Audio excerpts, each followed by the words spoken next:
What's up, sluts? How's it going? Happy Thursday. Unfortunately, no pink moon today. They love it. That's how it be sometimes. I hope everyone's having a good week. This isn't a drink, it's just apple juice. Maybe I should drink.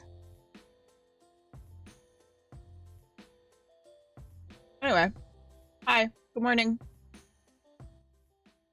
Chewing ice.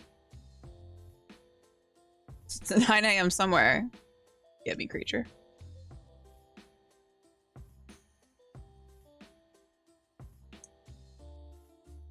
I was debating just like taking the night off, but I used to do Thursday streams all the time. Like I used to do Tuesday, Wednesday, Thursdays were the days that I used to stream when I first started streaming. And I was like, man, I miss just streaming like my own stuff all the time.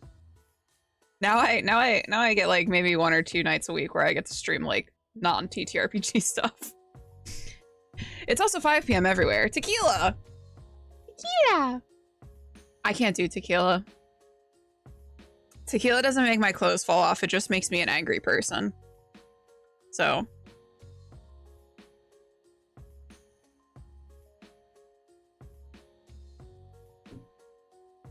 We all have that alcohol that we just can't drink anymore. Hi, Bones. Yo, baby. How about whiskey? I was a whiskey girl. I used to drink Jack and Coke all the time. Like when I first started drinking, when I was definitely not underage, I used to just drink. I was a Jack and Coke girl. I was also like I was fairly white trash, so. They love you. Makes me right the garden at night.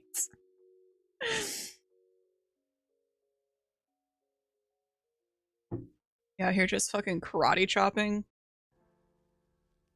vampires.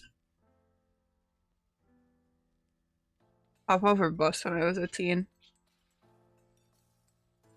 I had like an older brother. And I also looked older when I was like a teenager. So I could get into bars pretty easily.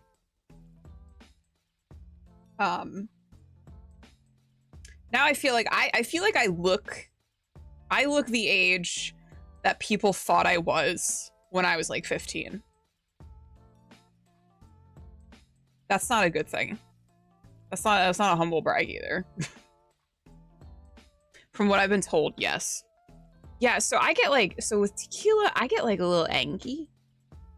I got a little bit too much of my father that comes out when I drink tequila. We gotta be careful. Bring it back in. It's not. No, from the other side of it, it's not. Because people thought I was like 22, 23 when I was 15. That's not a good thing.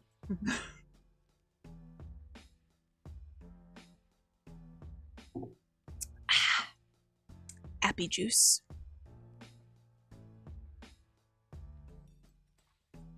Suitable for degreasing engine parts, but not much else. Yeah, I used to drink Jack and Coke. We used to do like Smirnoff Ices. Oh my, Twisted Tea, which I think if I tried to drink a Twisted Tea in this point in my life, I might vomit. I don't know. It's the sugar, the sweetness. I used to love a Malibu Bay Breeze too. Smirnoff Ice is a chaser, yeah. Mike's Hard. We used to drink a lot of Mike's Hard. We, you know, like our frou-frou drinks. I was like, it's, you know, you're like a fucking a goyle. Like your frou-frou. Hornsby Hearts. No. We used to have, I do love a cider though. I remember that I don't have any eyebrow product in my eyebrow, so I can rub my eyebrow all I want. That's a nice feeling. Midori straight, no ice.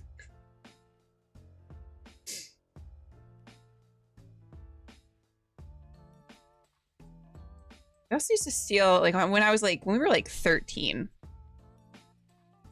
I was like 13. We used to steal from our parents, not my parents. We used to steal from my friend's parents' liquor cabinet. I would never steal alcohol from my parents because my dad would know. My dad would have clocked that very quickly.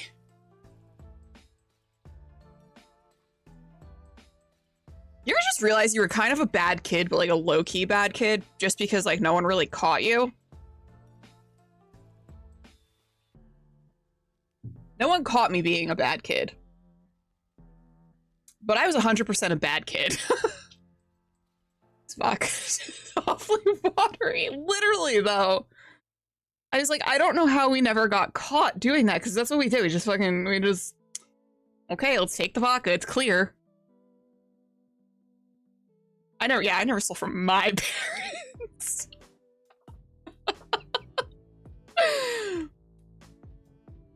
I got caught all the time. I just stopped caring. Fair enough. Hey, Wessels. I'm from pre-internet times. I was a little asshole. Like, okay. This is like what me and my friends did at like 13, okay? So when I was 13, MySpace was like starting to become very prominent. And like chat rooms and things like that. So my friends and I, we would, cause you know, remember like how there's like the computer room, like people had like a computer room with like the family shared computer. So my friend had, her computer room was down in the basement. And we used to go and catfish people on the internet. And then we would watch the movie 13. We would go drink at the elementary school down the street with the stolen liquor. And then we would come back and go to sleep at in the basement.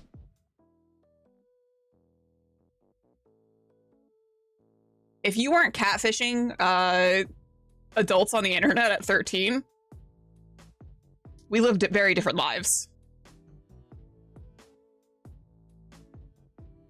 Parents were just, yeah, fair. Walked out of my parents' house with a fifth of Canadian whiskey in my jacket after speaking with that creature. MySpace, oh yeah.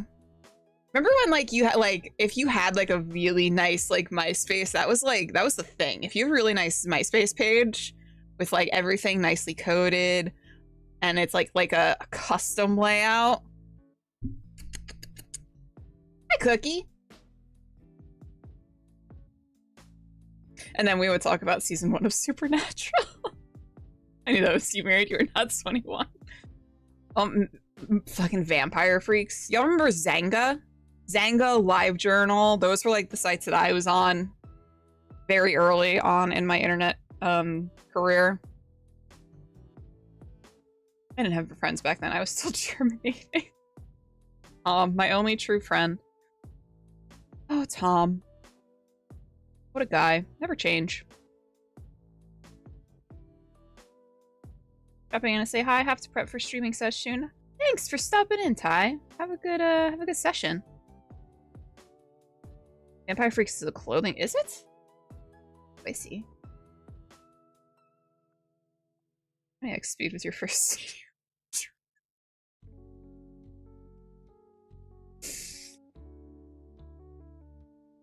You guys remember 1.5?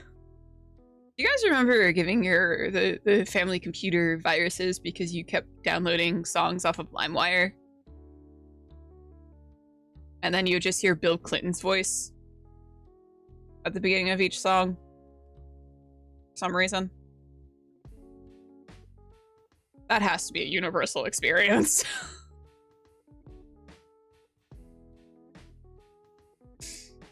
Who lied to you? What happened?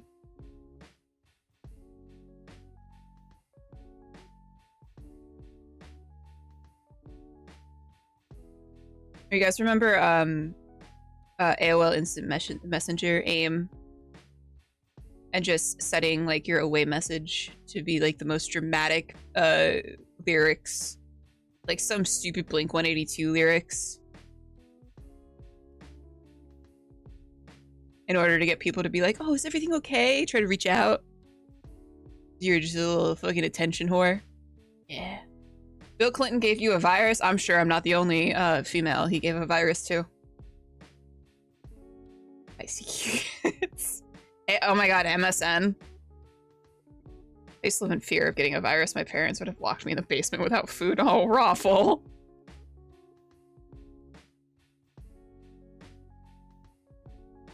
Remember the save? I remember the floppy disk. I miss floppy. I just love. I love a floppy disk. I like the concept of a floppy disk. I like when you pressed it into the computer and the button popped out. That way, when you press the button back in, it would the floppy disk would pop out. I just really like that. That was very satisfying for my little brain. Papa Roach, my last resort. Cut my life into pieces. Father, I've arrived at the tavern for apple. Oh my god, Chunky, I just had apple juice. It's gone now, but I had it.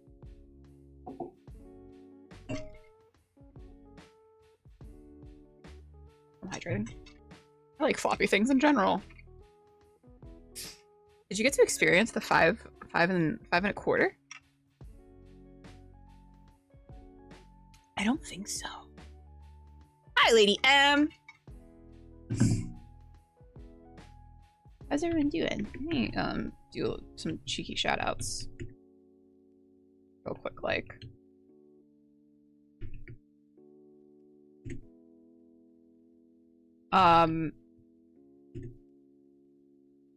So I'm just spamming my own chat.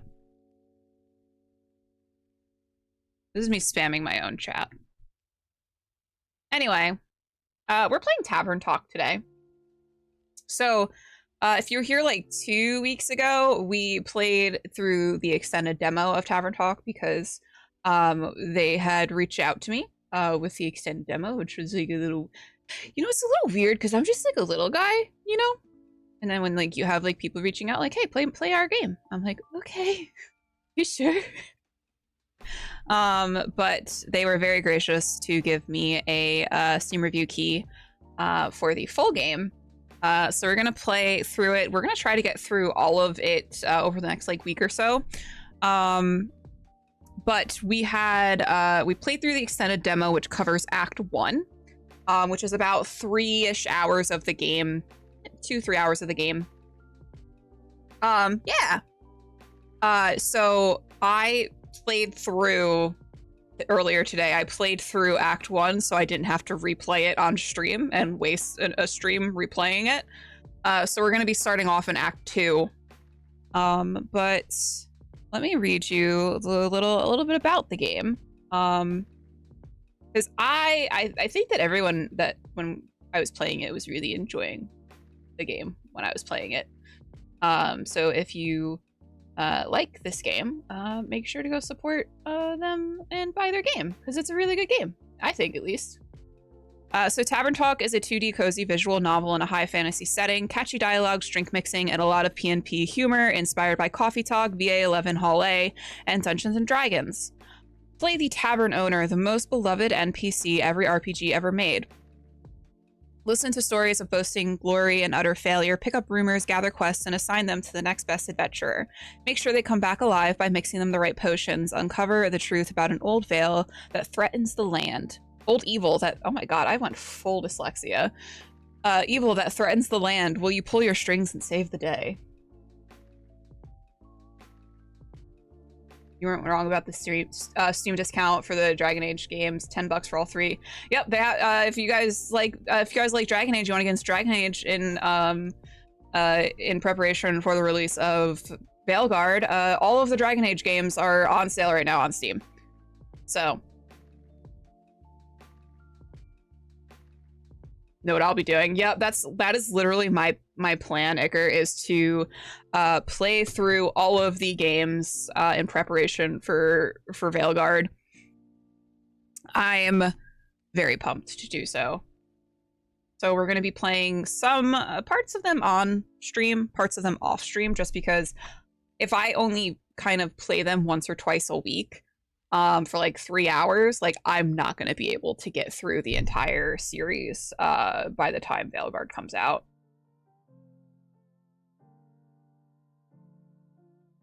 Go to Tavern Talk and play.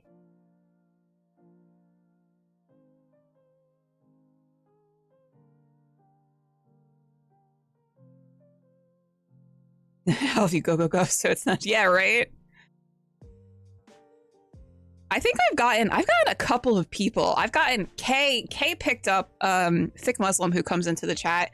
They picked up, and they started playing Origins, and they're like really obsessed with it. So I'm just like, fuck yeah. A pizza, what kind of pizza?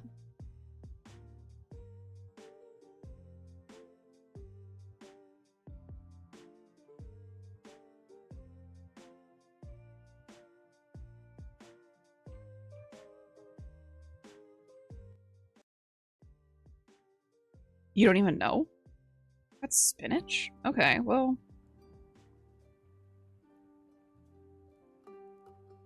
White sauce. Acceptable.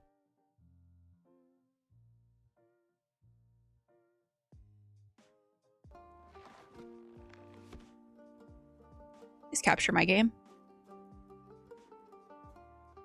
Please capture my game. Thank you for capturing my game. Of course, I have 2 saves because I'm crazy.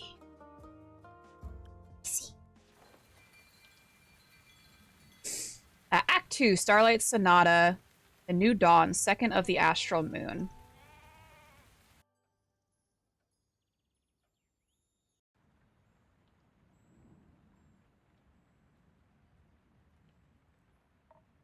In keep.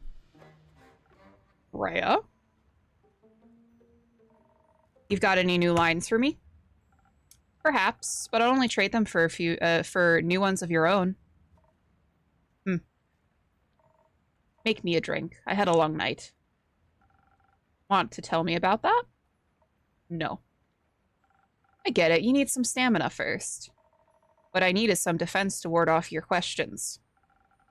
I'll go check if I serve that. I have breadsticks. I love a peppercini. That's like my favorite. I'll just like eat a jar of those. Go walks into a tavern. We need stamina.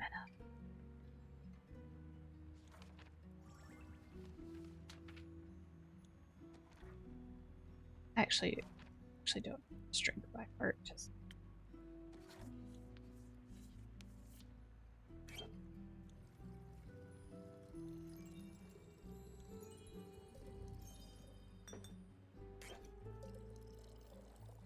I know you can't really see them because of chat, but I'm gonna turn chat off just for this stream because I want you guys to be able to see all of the little accoutrements. But the little designs for the bottles is just so good. The heck is a peppercini? It's kind of like a banana pepper. I think they're 2 different things, or they could be the same thing, but I think they're 2 different things.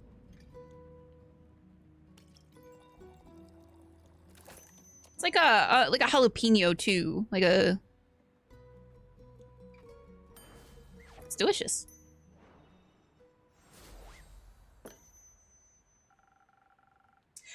Some defense to keep your favorite innkeeper at bay. Who says you're my favorite? I might be after this drink. Fair enough. You're climbing up there.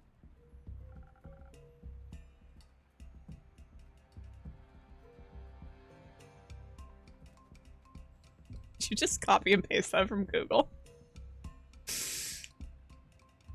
I'm very happy to hear that. Now I've got a question for you. You think you can handle that? Thanks, Kurt. I'll try my very best, Mrs. Frostgrip. ...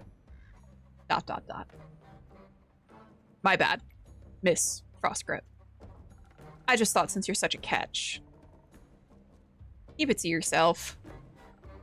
Alright. Is Kyle here? I was looking for him around town, but not a single lad or lassie has seen him. I thought maybe he got crushed by a fallen star.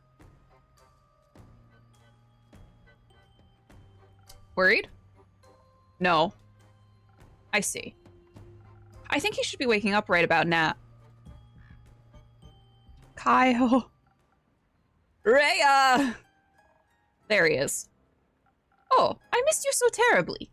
Or what voice I was doing for him. I thought I had died, or worse, no. I don't know. I don't know what voice I was doing for him. Fuck. Or worse, I've been abandoned. I thought the terrible fathoms of time had taken a new friend from me yet again. I'm fine. Are you sure? Aye. Can you see her too, Innkeep? Yes, very much so. By the dragons, so she is not a dream nor a fragment of the past. I am very happy you're not dead, Rhea. What fucking voice was I doing for him before? Because I very much enjoyed doing it, and it's not this voice that I'm doing right now.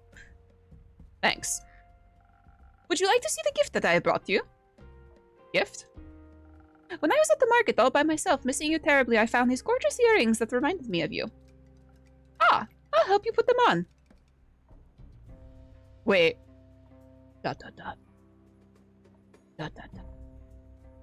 Are those suns?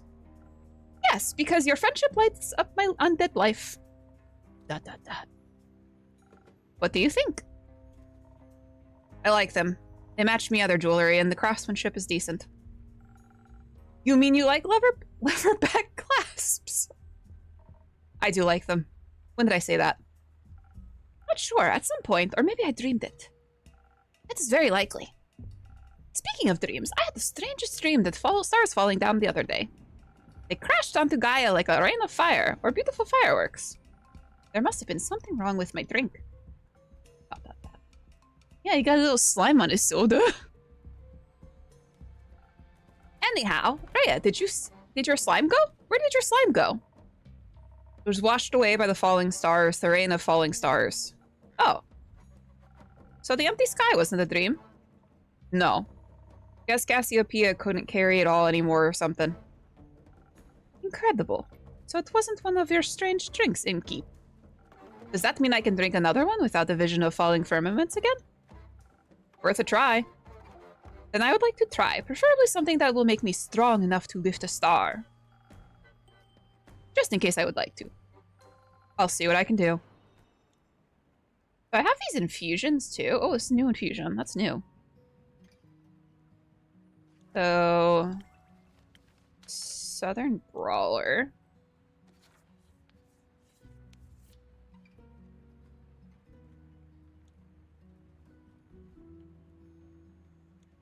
I don't know that I need to do these. I guess I could do this one.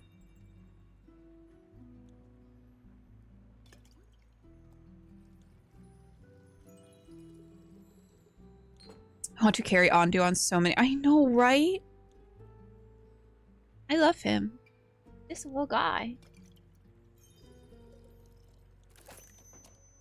Ding.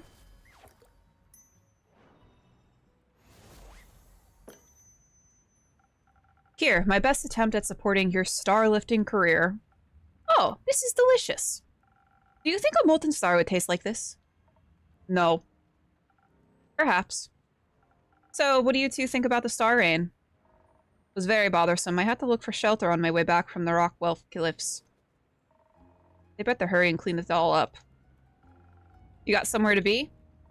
Still have to get the vampire to Barovia. I keep wanting to say Barovia. Barovia before I can get me hands on that gold. Ooh. Yee. Oh, splendid. I haven't been in Barovia in quite some time. I cannot wait to see it again. But until then, I can search for other materials, better ones even. Hi, City! This isn't going to happen by sitting around. Are you collecting loot for your dragon horde? What? No. In what world do I look like a dragon to ye? They are masters of the skies. What about you, Innkeep? Am I a dragon? You are? Who are these queer icons? This is Kyle. And this is Rhea. No, I'm afraid not. But you smell so primordial. Thank you. If you're not a dragon, Rhea, what do you need materials for? Decorations? Ingredients? Why does the vampire have gunk on him? So the backstory is that Rhea managed to dig up the vampire who was like stuck in the mines, and there was a slime. And now he's just got a slime on him. Don't you worry, I'm not trying to steal business away from you. They're for crafting. Like for friendship bracelets? No, for weapons. Yeah, he got slimed on. Worse than sand. Sand is gritty. Gets everywhere. You're going to war, but I just got you back. I'm not going to war. Won't see me fighting for anyone but myself. Are you a blacksmith, then? I am, and I'm looking for right material to smash the next ore heart competition. Hey, Vlad. Hey, Vlad. How's it going? I'm going to travel all the way to the Caves of Ur for that one. That's so far. Can I come with you? Dot, dot, dot. That sounds very exciting. I hope you'll come back to show off your creations once you've won. I'll think about it. How are you feeling about the stars having relocated, Kyle? It's fascinating. You think so? Yes. Now that I know it was not a dream, the implications are dazzling. Yesterday, when I was looking out into the night sky, I could see nothing but darkness. But then, as I stared at the sedating nothingness, I could see an astral hair fish hopping across the sky. Its sparkling tail left a gleam of light in its wake. It was followed of more of its kind, like a pack finding a place to rest for the impending sunrise. With the light of the stars blinding me, I could have never been able to see such a spectacle. And you still thought you were dreaming? Is it weird that I love— No, because this is amazing character design. I thought the stars had gone into hiding. We all do that sometimes. I would love to know how they're doing on Earth. They must be enjoying the new atmosphere. Possibly. Speaking of exciting, have you had a chance to take a peek at that letter of yours, Innkeeper? I'm afraid not. Either way, how exciting, you know. This world never ceases to amaze me with its natural wonders. Oh. I was taken. Oh, what was the voice I did for her?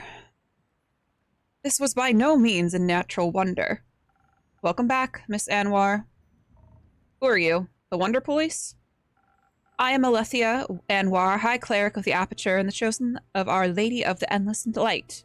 Jesus. And I have returned to this establishment to investigate the tragedy of the Starfall. Not one of those protagonist types. Innkeeper, I'm happy to see that you were able to collect more information for my research. I'm grateful for your help in these trying times. At your service, miss. What are these trying times? Sorry, Kyle, your head's getting cut off. Me and the wonderful people of Asteria. An empty night sky is no laughing matter. This must be taken care of swiftly. I'd guess it's empty every time of the day now, actually. How does that not worry anyone? We have other things to worry about.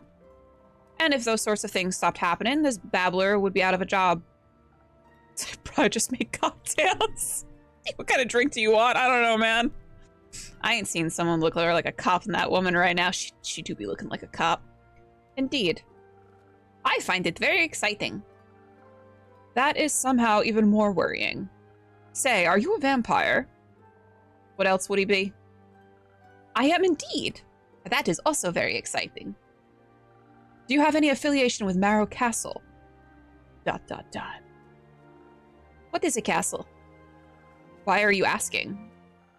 While I was seeking shelter from the calamity, I came across a young echo with a gloomy temperament. Or rather, I came across his hands in my pockets, attempting to steal my most precious spell components. Luckily for him, I am not a very vengeful person, and I believe in the redemptive power of a second chance. And in an effort, he did make an effort not to steal from me again. Very wise. Did he travel with you? No. We went our separate ways. I believe he wanted to be alone after narrowly escaping an encounter with a horrid vampire. Horrid vampire? They must have been very hungry. As they tend to be. She needs to ask for a mojito and go. Only if they're not eating responsibly. Who did you say you encountered again, Miss Alethea? A rogue. A roguish wind echo. Oh, Zephyr. Ah, yes, a windy aftertaste is hard to resist. A primordial blood is delicious in luxury. Speaking of which, Innkeep. No. ... Are you from the primordial sea? Not in the slightest, but my blood would taste delicious if I was willing to share it. ... What about your blood, Miss Alethea? Are you out of your mind, propositioning a holy woman for her blood? Well, you've got a lot of it, fair question. And I need all of it to keep up my strength against the looming evils of this world. Without me, who would even care enough to investigate this whole mess? After all, none of you seem to care. Besides, a taste of my blood will probably reduce you to ashes. Jesus. I don't like this woman. I like your unwavering sense of self-importance. Thank you. I like your earrings. Thanks. So, what are your next steps for saving us citizens? Well, your rumors are all over the place, which is good. That means there's a lot to look into. Still, I would have appreciated a bit more organization. My bad. I will start my investigation in Zenith and Themis, have a closer look at the wreckage caused. Maybe examine the rubble more closely, perhaps it harbors hidden clues. Once I have found out what is going on, I will put a stop to it. Stars have already fallen, lassie. Not a lot you can do for them. Then I will make sure nothing like this can ever happen again. Perhaps Cassiopeia can even be healed. It is imperative for the order of this world that she herself does not fall. Couldn't agree more. I know you've got a lot of this under control, Miss Anwar, but how do you feel about a little drink to boost your spirits? You have a long investigation ahead of you, after all. ... If you're offering, thank you kindly. What can I get you? Depends on the approach I decide to take with this. I could focus on the investigative aspect, really dig my heels into connecting the threads, analyze the situation, find hidden clues, speak to the locals and those affected. Of course, I would have to do this so strategically. Without the right approach, this plan would fall apart. And perhaps I would even need to inspire bravery in others to care about my cause. On the other hand, who knows who caused this? If I focus too much on theory, I may not be in the right condition to fight whomever I encounter. But you will be able to talk to them. That's always much more entertaining. Not everyone can be reasoned with. In such a case, I should be able to properly defend myself. Especially if something similar should threaten to occur again. I need to be prepared for even the worst case scenario. I could offer you... Oh, that's me. Haha. I could offer you some Phoenix chilies. Who knows what you will encounter, but burning stars are best avoided with a hint of fire resistance. We all know clerics can't hit. Baldur's Gate taught us that. Someone punch her in the... Oh my god, she does have a bump it. Sounds reasonable. So, either it's the right balance of intelligence and inspiration, or the ultimate fireproof self-defense. I am not yet certain which path I should take. You should trust the innkeeper with it. She always has the most powerful, wonderful solutions. ... This once I shall. I'll make sure not to disappoint. I like that Rhea is just over it. She's just trying to have her drink and go home.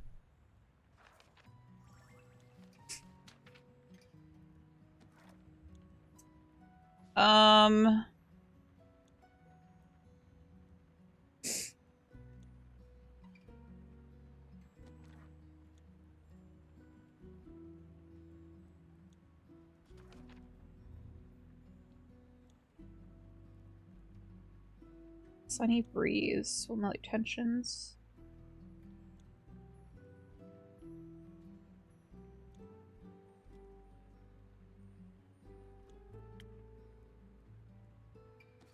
We're gonna do the investigative route. She sat between the two chattiest people and I feel so bad for her. We've all been in that situation before.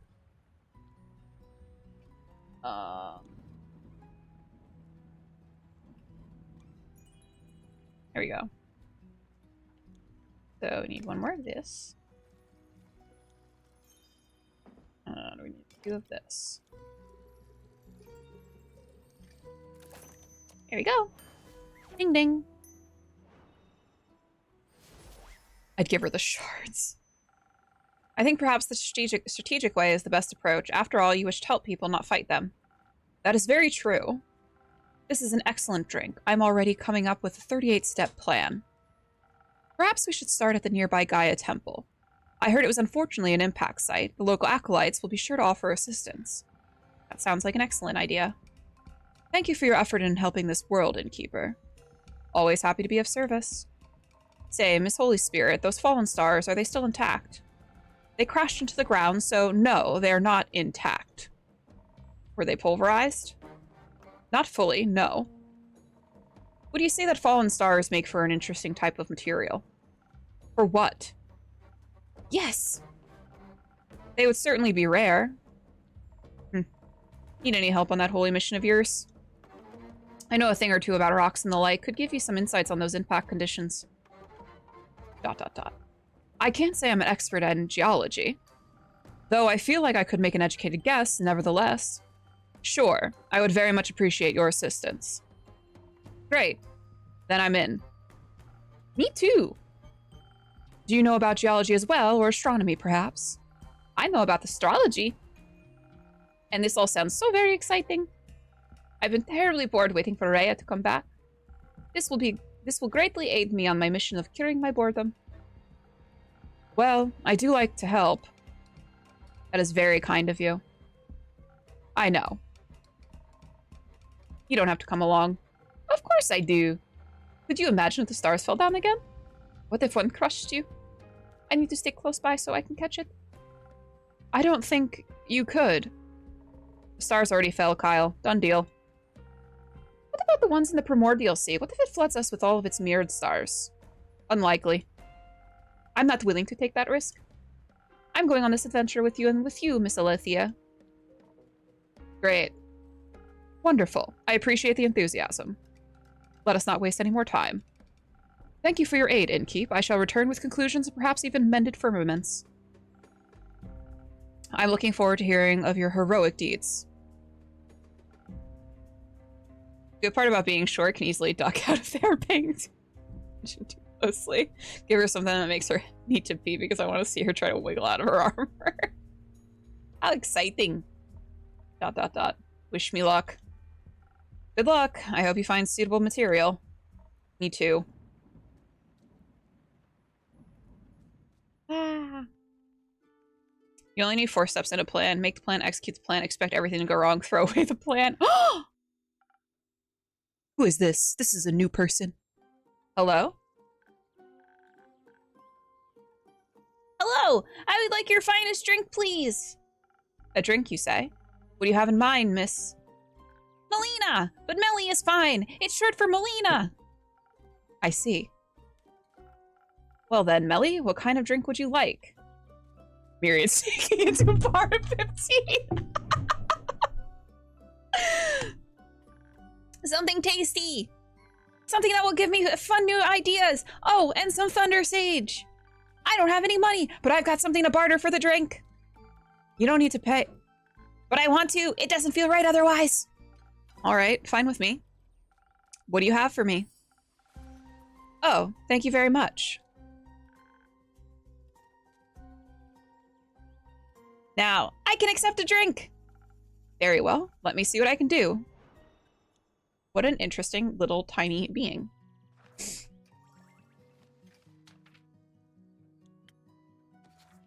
Thunder Sage Argo!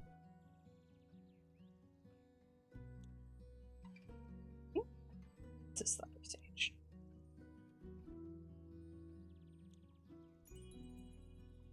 I'm fairly certain that's Thunder Sage.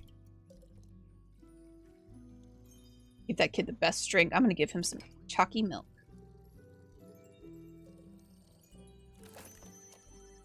Here you go, little buddy. I like how Andu's eyes sparkle. Some new, fun, and sweet ideas coming right up. Oh, precious little bean. This is perfect! I'm already feeling the energy for new hijinks running through my veins. Thank you! This is a really nice tavern. I think I'm gonna hang out here for a bit. I need a break from my investigations. Can I pet your familiar? No, he's quite antsy when he hasn't been fed. I'd worry for your hands. Okay. What a respectable child. Oh, you're back. Shady go. ... Oh, Zephyr. Almost didn't see you there. I suppose I am as stealthy as a knight. No, as the knight. I meant as the knight. Sounds like you need a drink. Desperately. One that will help me remember words. I've been quiet for so many hours. I think I've forgotten how to speak. That explains why we're communicating telepathically right now. We are? No! Who the expletive are you? Was I too stealthy for you? ... No. Let's get you a drink so you stop cursing at the child. Detective! Stop cursing at the detective! Yes, of course. Though my drinks don't come cheap. How much? I'll trade you one for a trinket. Ah, one of those. One of those. What if I didn't find one? Are you trying to tell me you made it all the way through the castle without stealing a single thing? ... That's what I thought, bitch. Give me my clock. Here, thought the place might like it. Oh! Well, my tavern tells me it thinks it's beautiful. But it is wondering what it might be. Where are you? Who is this grumpy boy? He's obviously the rogue, Jay. He's toofy as fuck. Yes, we were just talking about that, Sithy.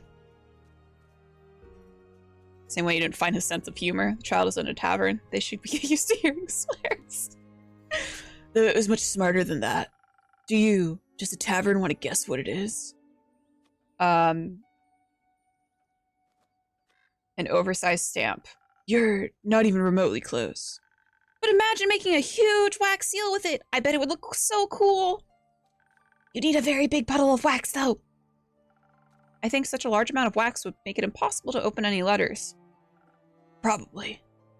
It's a wall clock, adorned with hungry bats. One creature of the night telling time to another. A very inaccurate wall clock, it seems. It's nowhere near midnight. Its hands seem to have gotten stuck just before midnight for an eternity. Or at least since I found it. Will this do, or will I have to pull another heist? This will do just fine. Good. And because I'm someone that always keeps... That's a little bit of an error, I think. Her promises. I shall now prepare a drink for you. Melly's right, that would be so cool. The child is an assassin. They know way too much about artifacts of wax. Oh no, I mean, oh wait. Oh. We're gonna come back to that. One moment, let's see if I have something that will make you more polite towards local detectives.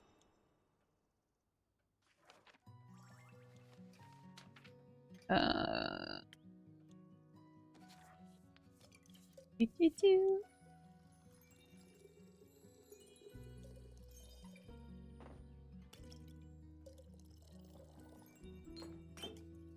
love a mixed drinking minigame.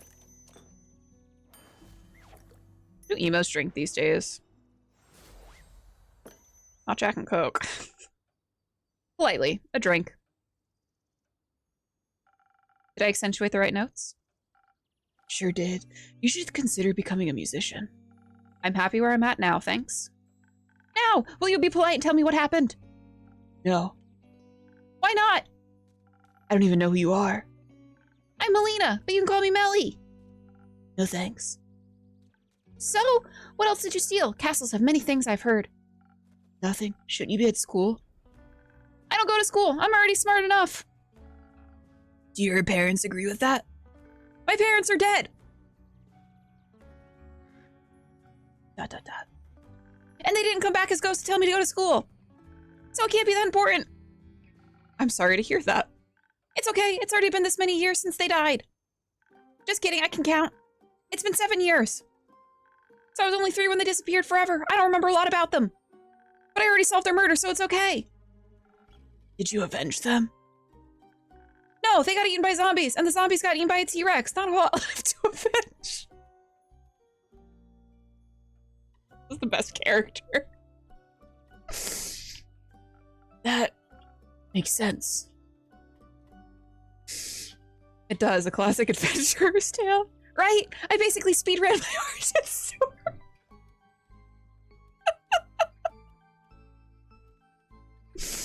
Oh, I love this. I love this child. I've got dead parents as my motivation in a detective career to make sure I can help other people. Because people didn't help you? Exactly, but it's okay. It made me into an adventurer I am today, and I like who I am. Doesn't it make you sad? No! What's your origin story? Yeah, Zephyr, what is your origin story? Oh, he's fucking Deadpool. It is far too dark for your young mind to handle. Best you don't know. Okay, what's your name? Blaze. But she called you Zephyr. Hey, Tonk. That's my middle name. Okay, I'll respect your fake name, but only if you tell me what castle you stole that innkeeper a clock from. ... Fine, it was Marrow Castle. He listens to too many Crywank songs. Straight cranking it. I was on a dangerous quest to steal a precious cape from a murderous vampire. Did she kill you? Obviously not. Not so murderous then. She would have if she had caught me. So she didn't? No, I managed to complete the mission undetected. Thanks to the invisibility that took hold of my body, I was able to avoid the cohort of monsters she had put in my path. Only the dragons know what would have happened if they spotted me, weak and not prepared to fight. But they didn't. Even the living gargoyles with their lithic claws at her doors did not sense my presence. I waited until they were mid-argument to sneak through a nearby window that had been left open to grant spiders easy access to the castle. I heard Marrow Castle is very scary. Was it very scary? Yes. On a scale from 1 to bears being eaten by T-Rex, how scary was it? I'm deciding Melly is so good. In the middle, I suppose. Interesting. Did you run into any traps? I was able to spot and avoid them all thanks to my remarkable perceptive skills. And your help. Anyway, I found the cape in her closet, hung up between ball gowns covered in rubies and diamonds. Did you take any? Maybe. What the name of season 1 Buffy is this? Oh no. So you're a thief? Obviously. Can you teach me how to be a better thief? I want to expand my portfolio. Why would I do that? Because I asked nicely. ... Forget it. ... I took the cape along with whatever gemstones I could find when I heard her approaching her chambers. Quickly, I hid among the dressing gowns, holding my breath to avoid making a sound. I thought I had made it through when suddenly she opened the closet doors. I was pressed so close to the wall I thought the wood would start vibrating in rhythm with my heartbeat. But she reached right past me, picked out a hat, and returned to her dastardly vampiric activities. What are vampiric activities? I don't know. Sucking blood, turning into bats, scheming about blood. Lots of blood stuff, it sounds like. Indeed. Did you make it out of there easily, Blaze? I found a secret passageway that led below the pond through the earth into the summit of Witch's Peak. Almost scared to strange cleric to death when I regained my visibility, she was ready to ignite me with her golden flames.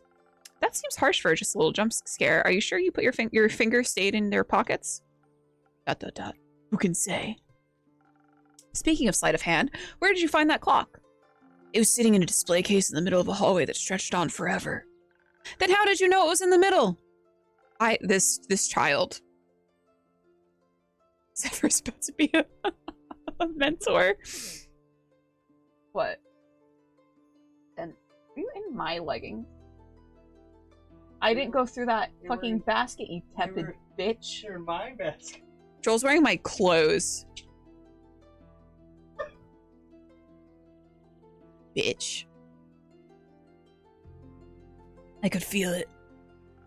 The case was locked, but with my expertise, I was able to crack it open in no time.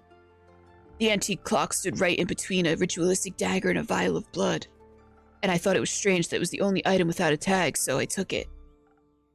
Does Joel look bad in your clothes? Yeah, he looks awful. You don't got that dumpy like I do to fill out the leggings. A tag? She's very organized, labels everything.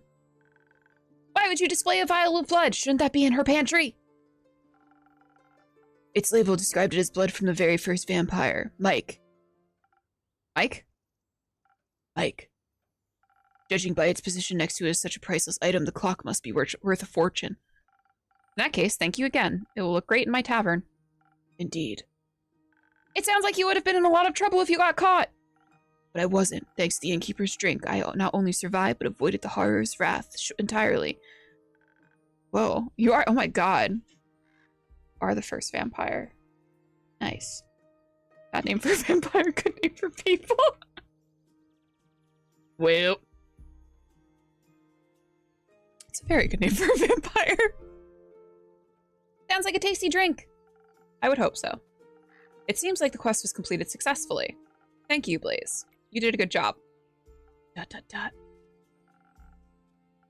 I'm lucky I survived once more. It's a miracle I made it past so many monstrous creatures without being harmed. Did you think you might die when you took the quest, I mean? It's always a possibility. Then why would you go? Death is inevitable. Such is life. At least you have your cape now. It's not mine. It belongs to another vampire. Another vampire? Yes. It was stolen from him in a lover's quarrel. The clutches of love always ended in cruel tragedy. But the comedy it takes to get there is worth the ride. Only for those willing to suffer. Blade Zephyr Black and Guard. Carl. Carl. That kills people, Carl. Got a hunger only hands can satisfy. Only for those willing to suffer. Aren't we all? Speaking of suffering, I'm sure Kyle, that's the long-suffering, very comedic vampire Melly, would love his cape back. Could I extend the quest to include a speedy delivery? Drinking blood kills people, Carl. After the day I've had? You've done enough hiding for one day, don't you think? ... Professional hiding. Fine. I'll do a direct delivery, just this once. Where can I find this Kyle? Last I saw him, he left with Rhea to aid a certain cleric with her investigations. I'm sure you'll recognize her. ... Not her again. Where are they? Uncertain. Try looking around Zenith. They can't have gotten far yet. What are they investigating? The Star Rain, as far as I know. That's what I was investigating. We should go talk to them. We can exchange notes. I already drew a map out of all the impact sites in Zenith. Maybe they can help extend it further, or even find the culprit of this curious incident. Come on, Blaze. We have to go and find them, for your cape and for my notes. I'm going alone. You do whatever. With you along, I could never stay undetected. Mike seems like a hardy human name. Vampire name's gotta make me want to punch him. Sebastian Lacroix. Wait for me. See you soon, Innkeeper. God, both of those voices just really hurt my old throat. See you soon, Melly. Ah. Can I just say this child is a better detective than the cleric? Yeah. It's the initiative, honestly. Ding dong. Act 2, Starlight Sonata, Crossroads of 3, third of the Astral Moon.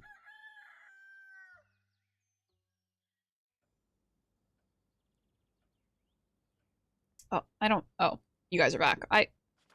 Hold on. I want to look at this stuff. Northern Republic. The Republic of Fizoa? Fizoa? We're thinking Fizoa. Fizoa is Fizoa's primary nation. It is geographically and culturally divided by the large mountain range of Dulvamere, stretching over a significant portion of the continent. The Republic's western side is so expansive it is divided into a northern and southern half. The Northern Republic is full of lush forests and mangroves. Coastal cities are important trading hubs for the islands in the west like Diria or the Highlands. Even further north are the Fearsome Mountains, a giant and fairly dangerous mountain range to explore, partly due to the semi-regular volcanic activity. Look at all of these I've been playing for 24 hours. Are you still on Origins? Okay, are you still on Origins? I was saying how I got you into Origins and it's been your obsession.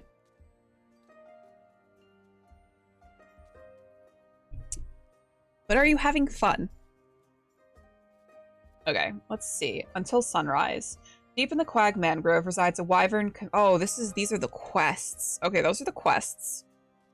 Here are, I imagine these are markers for locations. The Ashen Grove is the largest forest on the entire continent. It's a magical forest with a mysterious fog that shrouds the woods as soon as the sun vanishes from the horizon. No one really knows why said fog calls the Ashen Grove home. Many attribute to the sylvan spirits and the veil to the spirit realm, being especially thin at night. A clan of elves watches over the Ashen Grove, each of them guarding certain aspects of the forest. Since they know the forest intimately, they also ensure that no one has to walk through it alone. The shore on the west side of the forest is called the Quagman Grove, a dangerous place even most of the elves avoid. Rumor has it has some gruesome, brutal beasts living there.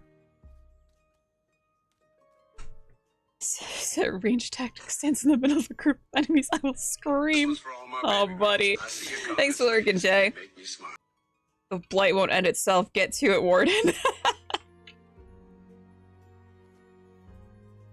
Tragoran.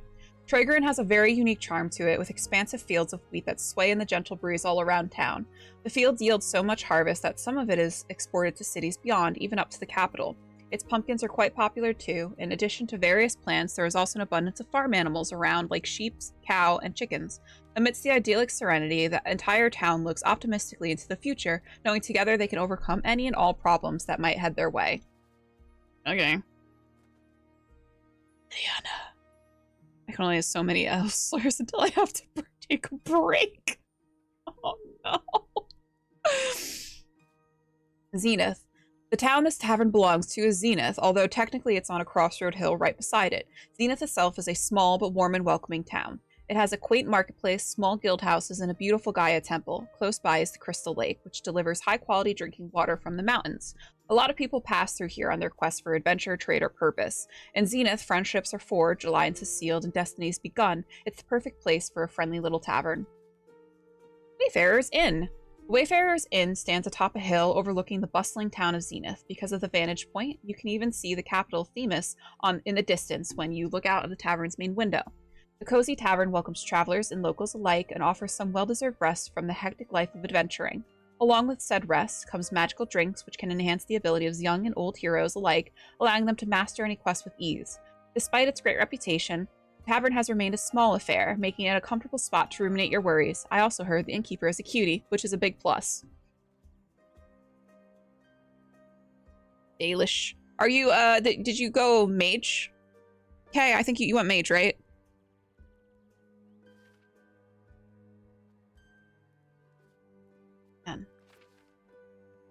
Southern Republic. The southern part of the Republic sprouts numerous fields and forests as well. Its many towns and cities are connected by the many roads travelers use on a daily basis. You will also find the Republic's heart and capital Themis here. Politically speaking, the Republic is still in its early stages of development, as it only just restructured itself into a republic a couple of decades ago, but at the very least it has managed to keep its capital consistent since then. City Elf gets one of the darkest starts, going Blood Mage. Love a Blood Mage. Yeah, so if you do, so like I did elf mage as well. If you do elf and mage, it's just everyone hates you. I'm gonna end up getting, so I didn't expect there to be all of this like lore. This is like a lot of lore, and I'm gonna go through all of it right now. So Windmore. Along the coast lies Windmore, which is constantly embraced by a gentle breeze. Windmills adorn the skyline, grinding more grain than any other city on the continent. Windmore has an exclusive deal with the capital to send their grain through the Pale Woods straight into the capital. It's a haven for every windmill enthusiast or folk who love freshly baked bread. The laughter of locals at the marketplace or the harbor is carried by the coastal breeze, creating a distinct feeling of home. I fucked a succubus and got blood magic. Good times. Oh. Okay, to be fair though, the desire demons in Dragon Age are a little... You know? I would. Pale Woods. In between the villages on the western coast of the Republic lie the Pale Woods, an extensive forest land stretching all the way towards the fields in front of the capital. Birch trees stand tall and slender, their pale trunks shimmering in the sunlight. Back in the day, the Pale Woods were a lot bigger, but many trees were cut down for building and crafting over time. Only one big road was built through the forest to form a connection to the various villages in the capital. While the main road exudes calm feelings during the day, the deeper parts of the woods still gives travelers the eerie instinct to stay out of the labyrinthian forest. Notice how they have to put them in Veilguard, I would think. Erave. Ereve is located at the foothills before the imposing mountain range Rhyoliths. Its architecture gives off rustic charm. The city is big enough to stretch all the way down to the bay, which is a big visual contrast to the hills and rocks further up the southern mountains. The town's vibe is in keeping with the rest of the land. Its markets are adorned with local crafts, taverns full of laughter and tales of adventurers, and streets bustling with the energy of those who call these lands their home. There are rumors that Ereve might sit upon an area with unusual magical energies, leading to the belief that many creatures are naturally attracted to it, such as werewolves and fairies. Themis. Themis, the capital of the Republic, lies at the heart of the realm. This majestic city has a unique architectural style with several large houses, cathedrals, temples, and an enormous clock tower at the central plaza. Oh my goodness! Welcome in, Vox and Quill. Hi! What were you up to? You doing some... I think you do some map making, right? Hi, guys. Hi, Raiders. You don't know me. I'm Myriad. Or Miri. Whatever you want to call me is fine. We do a lot on this channel, including art, variety gaming, and TTRPG content. And right now, we are playing Tavern Talk, which, if you are at all familiar with the game Coffee Talk, it's basically Coffee Talk meets D&D. And right now, we're just going through all of the lore, because I didn't realize this game had so much world lore and world building involved, and I'm very fascinated by it. Hi, Stacy! Mapping. How'd your map go? I've been yapping. I've been talking so much. This majestic city, where are we? The capital was built around the roots of the Aether tree that are visible at the alleged very center of Gaia. Parts of the city were built entirely into the holy tree, though some of the roots remain untouched due to their toughness and the people's general unwillingness to permanently destroy any part of the holy sanctuary. The mood of Themis is a diverse mix of cultures, traders, scholars, and craftspeople. Oh, nice! Hell yeah! That bag.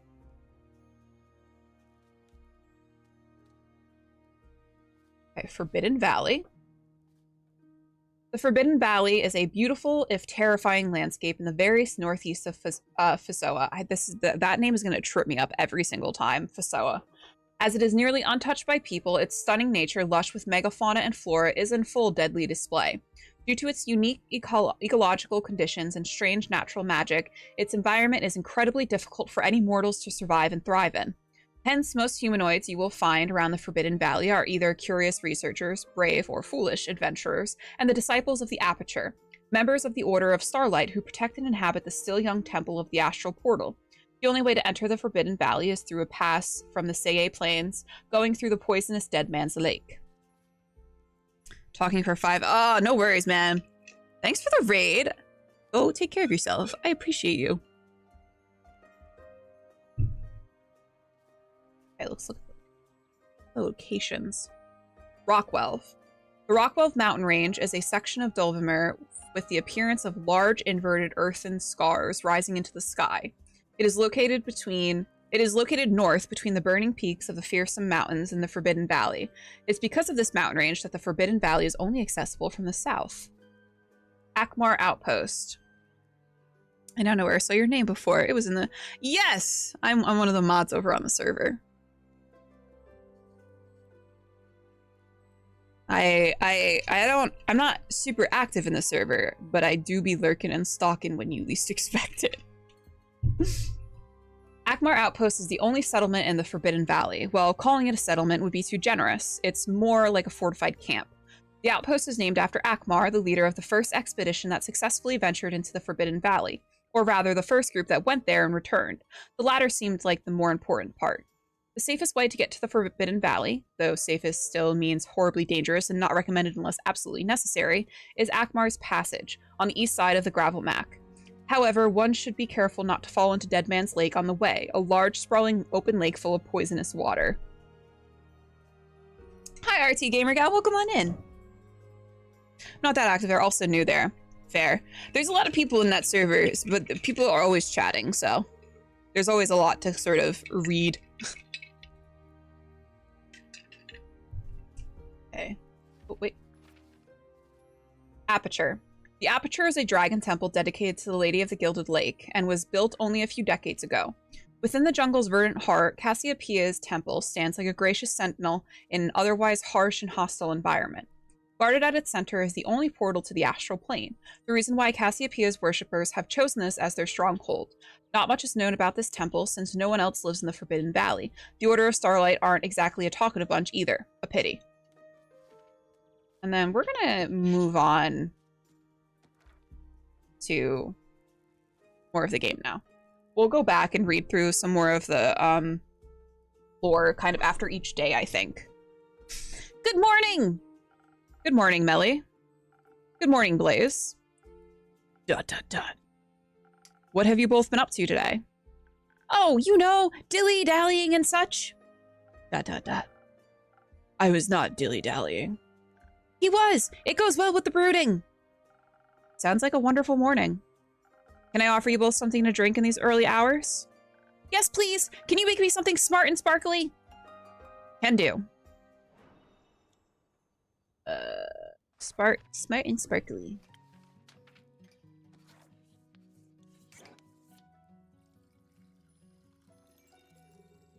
Actually...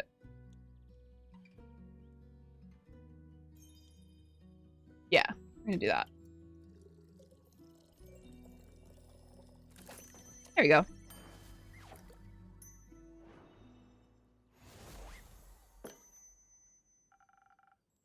A fresh brew of smart sparkles. Thank you! This is just the right amount of sparkle. Happy to hear that. Blaze, what can I get you? Nothing. All right. So, has the cape found its way back home yet? Yes. The vampire was thankful, if melancholic. It seems to have wakened old memories of the old woe. He seemed pretty excited to me. He should be. It fits him well. Almost like it was made for him.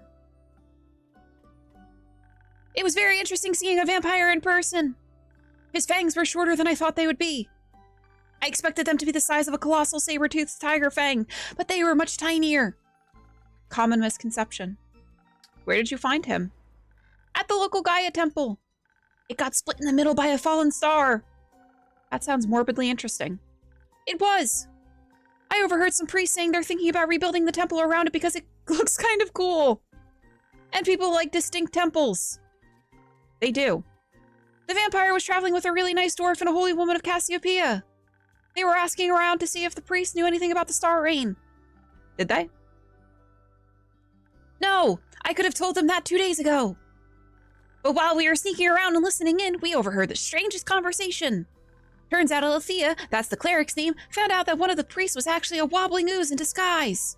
Scandalous. I know, right? But in the end, it was all okay. The others forgave him and he promised to try and become a real priest. Apparently, he really loves the humidity in the temple. They all hugged and everything. It was very sweet. I was really happy we could see that from the shadows. We? Me and the mysterious and quiet Blaze. He's my new associate. I love Melly. I love Melly so much. I'm no such thing. It's great to see you two working together so closely. You make a great duo. We are not a duo. Thank you! How did you find the right moment to give Kyle his cape between all of those heightened emotions? We didn't. She got caught. I thought one of the pillars would be big enough to hide behind, but it wasn't. It wasn't a pillar. It was a tall vase. I felt very well hidden when Alethea suddenly asked me if I wanted to stop hiding now. She was paying a lot of attention. I think she noticed me from the very beginning. She's so cool and smart. Did you ask her about her investigation? I did, but she said it was too early to share any insights. Even when I kept asking, she wouldn't budge. So I asked Master Smith Frostgrip to tell me more about the temple's architecture instead. Did you know that its altar was built from a 1,000-year-old oak? I didn't. That's fascinating. It is. She also told me I have to work on my stealth, that being small isn't going to be enough. I think she knows from experience. Better not tell her that. Better not. So, are you going to work on it? Yes. Blaze is going to show me the ropes. Is he now? ... Have to. She'll get herself killed otherwise. That's a very dramatic way to look at things. But also very nice of you. ... So, would you say your investigation was a success?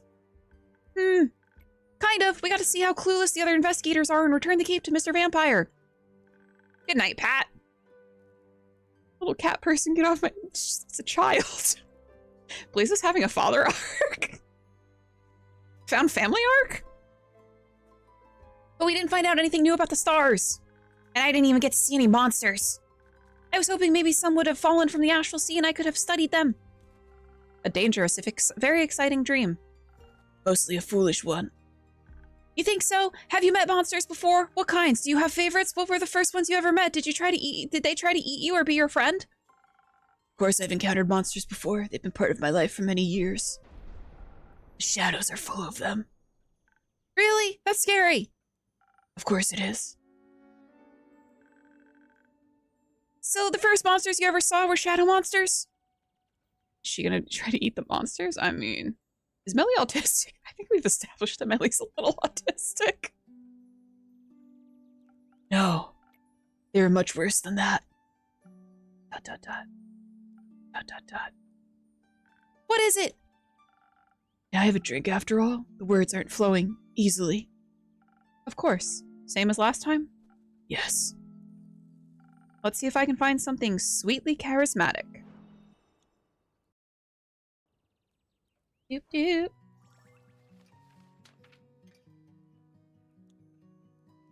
Spoken heart. Ellie's, my favorite character.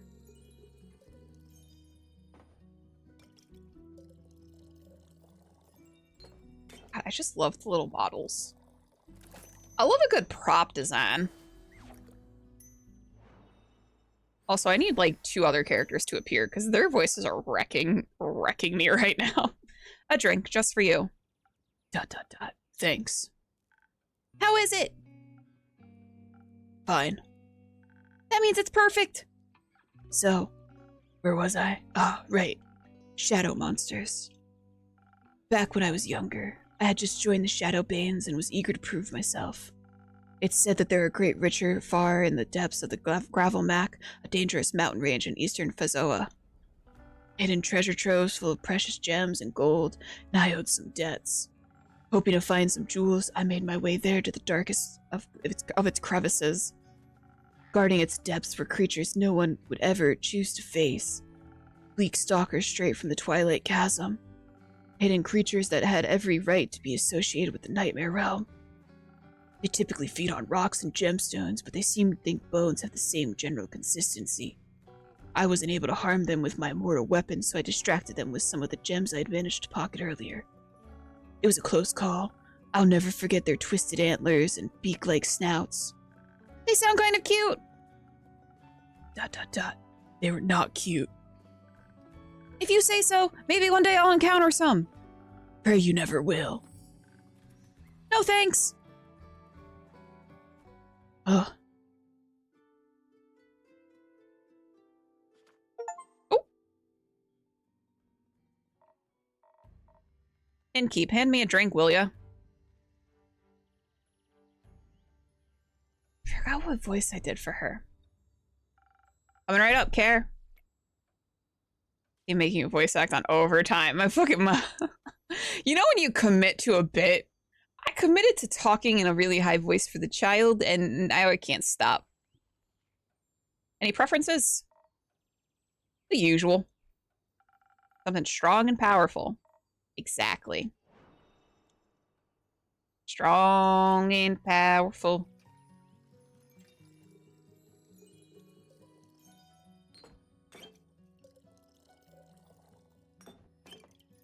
I'm freeballing this. Hell yeah.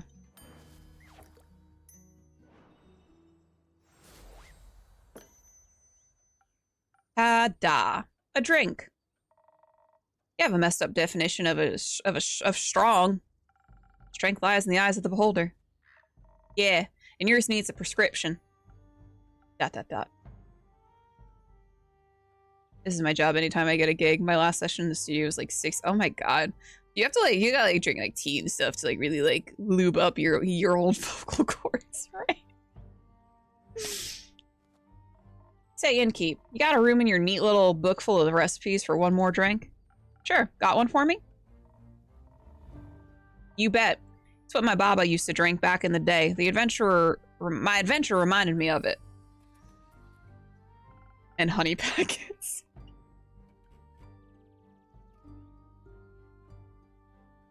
Thank you, Care. So, since you're here in my tavern unharmed and in somewhat good spirits, I'm guessing you survived your encounter with the Wyvern Chimera. I did, obviously. Congratulations. You encountered a chimera? Sure did. Lived to tell the tale, too. You or the chimera? Both. Cool! Are you a beast slayer? I am, though this time no beast was slain. I'm Carolyn, you? Melly, the greatest detective in the whole wide world, and this is my assistant. ... OA ads. ... Malachite. He's just giving fake names to everyone. I see. So, Melly, you're interested in chimeras? I feel like it's got to be chimeras, you know? I'm interested in everything, chimeras especially. If you like, I'll tell you that sneaky innkeep and your punk and crime over there now how I outsmarted one. Yes, please. I would love that. ... Oh, it changes his name too. That's fucking hilarious. Well, alright, strap in tight then. Our friendly innkeep here sent me on the quest to collect some saliva from the Wyvern Chimera in the Quagman Grove. It's the key ingredient for a vampire sunscreen. That makes sense. The issue is the marshlands the Chimera's in is the Chimera's home turf. There's no way I could outfight it in that its own domain. God, I'm fucking stumbling over that. So I went to the road of tricky. My Baba always said all the chimeras she encountered enjoyed some good subterfuge. I ain't really the brainy type, but I thought even if I failed, it might be entertained enough to help me anyhow. Needed to pick a clever approach, of course, so I did the only reasonable thing to do in this situation. I talked to a mouse. A mouse? A mouse. Found one local to the marshland, offered him a bunch of cheese if he agreed to help me out. Was pretty easy to convince. Why a mouse? Everyone knows chimeras are afraid of mice, dummy. Exactly. I thought if it was scared, it might use its 3 brains and less. So I dressed up the mouse in the best wizard regalia I could find, and I made myself invisible. You can do that? Not usually, but the innkeep's drink come with great perks. They do indeed, though I do not recall granting you invisibility. Yeah, invisibility might be too strong of a word. But with the wits I got from your drink, I remembered something. Chimeras have a hard time discerning between different shades of green. Oh, I think I know where this is going. Got quite the hand in camouflage, so I figured I'd put it to good use. I gathered some underbrush, sticks, and leaves and made some glue from tree resin and spit. Spit? Everything holds together better with spit. Let me jot that down. Sure thing, kiddo. So I put it all together into a cloak of camouflage. Put some mud on my face and was ready to go. So, dressed up in camouflage, the mouse and I, unseen, approached the chimera. It was resting near a muddy stream, and 2 of its heads were in deep discussion about the sanctity of canon compliance. What kind of heads did it have, besides the dragon one, obviously? Classic lion and snake head combo. Of course, all of them heard us approaching. First they seemed curious, but all of them froze up when they saw the mouse. Little thing looked mighty tall with his improvised wizard hat. I stayed right behind him, making his footsteps sound heavy. My camouflage seemed to work. Different shades of green and brown made me blend into the marshy landscape. From up close, I could see the chimera trying to hide its fear as the mouse drew nearer, so I started the show. The mouse, or me, same thing at this point, loudly announced that he was a great wizard, and he had to come to collect spell-casting ingredients for his plane-switching spell. He was prepared to fight, but was willing to bargain if the chimera valued its life. To underline his great power and everything, I even made him float on my invisible hand. Luckily for me, the chimera was more than ready to take up the offer. Though it did briefly argue with itself on whether fleeing was the better option. The snake wanted to fight, but only until the mouse growled, or I growled. One and the same, really. So the great mouse mage stated his conditions in no uncertain terms. 1 bucket of saliva, in return he would leave the chimera in peace forever. Helped a lot that he could summon the bucket out of thin air. Briefly lost my sanity when there was more in-creature arguing, but finally the chimera agreed. It filled the bucket with plenty of saliva within a disturbingly quick time frame. Happy to have avoided any monumental violence, the mouse wizard and his bucket of valuable chimera saliva floated away, promising that he would keep his honorable word. What an incredible ruse. Guess I got some of my Baba's brains and charm after all. More than some of it, it seems. Let's not get too carried away. Once we were out of sight, I had to keep up my own end of the deal, of course. After getting out of my camouflage, I thanked the mouse and gave him the enormous amount of cheese I had promised him. Wouldn't that much cheese be too heavy for a single mouse to carry? Turns out the mouse was actually a wizard after all. Had some sort of dimensional pocket he could store it all in. Disappeared with the cheese and just left its ridiculous hat with me. Bid me farewell before I could ask him why he hadn't said something sooner about the whole wizard thing, you know? Ah, a typical mouse with a wizard hat, I see. I prefer the detectives, personally. Me too! Afterwards, I thought I was in the clear. When suddenly, I felt something breathing heavily right behind me. When I turned around, I was looking right into the scaly eyes of a wyvern chimera. Apparently, it wanted to know whether the wizard would take his leave so that it could move to a more secure spot. Thought I was about to be smoke. But apparently, Baba was right. They do like a good ruse. So it wasn't mad? No, it was amused. Impressed, even. In return for making its week, it let me live and left me with some strange words. Strange words? Stranger than a talking dragon head? I mean, that's kind of what dragon heads do, right? Not sure. Maybe they do typically speak in prophecies. Prophecies? That's what it said it was giving me. It said, hope will fall and hope will rise. A hero will tether its final tread, burying the past and keeping the dead. Sounds like a bunch of expletive to me. How blasphemous. Didn't say it wasn't real. Why do they gotta make these things so cryptic? Ain't no one got time to interpret this kind of stuff. That's the thing with prophecies. No need to interpret them. You'll realize exactly what they mean soon enough. What hero do you think it was talking about? No clue. I bet it's you. I ain't no hero. I think you might be Care. ... You know it would be very heroic of you? What? If you brought that saliva to Kyle the vampire, I'm sure his happiness about finally being able to walk in the sun again will be extraordinary. ... Too lazy to go yourself. My domain is merely my tavern. You're much more likely to run into him. Fine, might as well. Guess I owe that leech a thanks for providing me with this strange adventure. Did you have fun?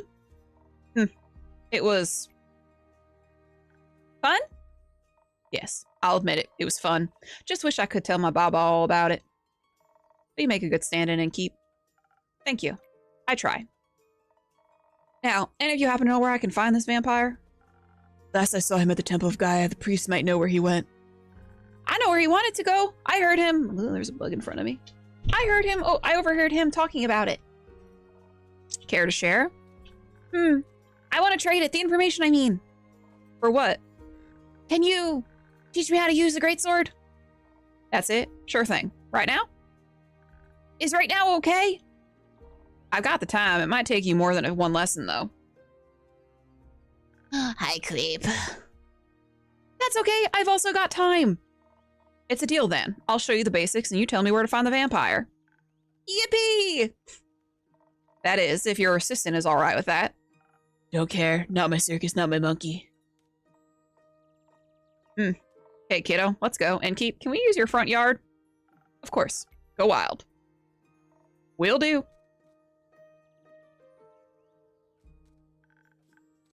Oh, wait, ads. Are you coming too, Mel? Just woke up from a nap and I'm struggling. What fucking year is it? It's 2027.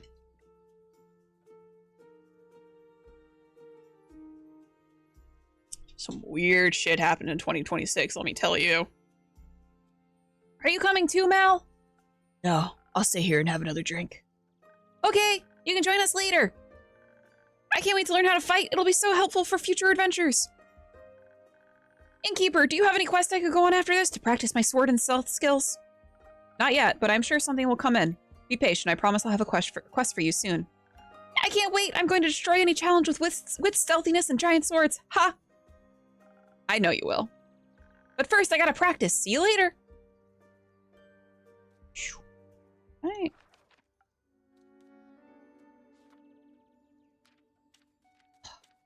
I don't have enough to make a new quest yet. IRS is knocking on your door as we speak. ... I like her ambition. I like her naivety.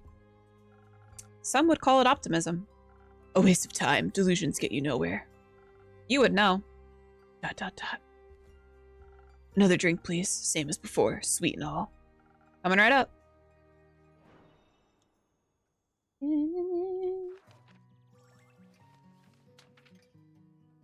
Ooh, Sailor's Courage. New recipe. Spoken Heart. Dirty bean water. You mean delicious bean water. Hi, Bull.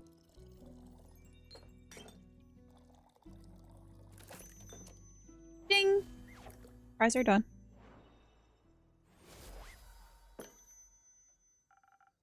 Some sweet optimism for my most pessimistic customer. ... This is sweet enough to make me optimistic for future drinks. Wow, I'm proud of myself here. You should be. So, malachite. Just leave me to my pondering. Got it. ... Jeez. Oh my god, he pondered a very long time. Oh. Hiya, Innkeep. Hiya, Fable. I'm so happy to see the tavern looking healthy again, and you too. I'm sorry it took me so long to check in. That's all right. I hope the last 2 days weren't too hard on you. No, not at all. I was just very busy. A bunch of the Ashen Groves trees got knocked over, and I spent a lot of time rescuing and leading group therapy sessions with the local wildlife. And of course, I had to check in on all of the nearby settlements too, see if they needed help with any damage after all of that. Did Uncle Dragon make it? Yes, the werewolf settlement took a bit of a hit, but everyone made it out okay. Mr. Dragon was making emergency soup when I arrived. I think he's a stress cooker. My wife made me a shirt that said nightmare before coffee. I love that.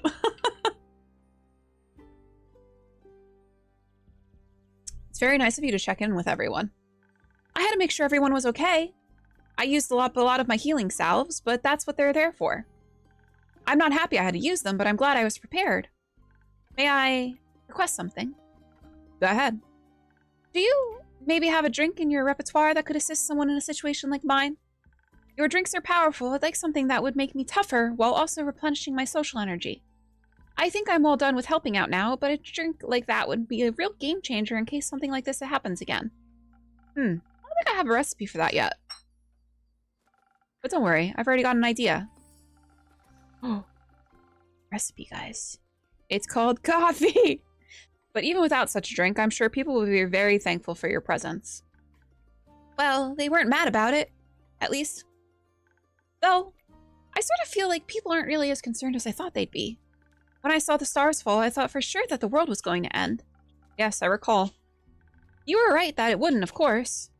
But I thought that people would be a little more freaked out by the lack of a night sky. Oh, that's cool too. You can see like in like the background, the stars aren't there in the sky. But everyone just seems to be okay with it. I asked one of my sisters about it and she said, who cares? Some wide-eyed adventurer will surely put them back at some point. Let's worry about replanting these tomatoes. I don't even know if you could put them back. You can never put back what's lost.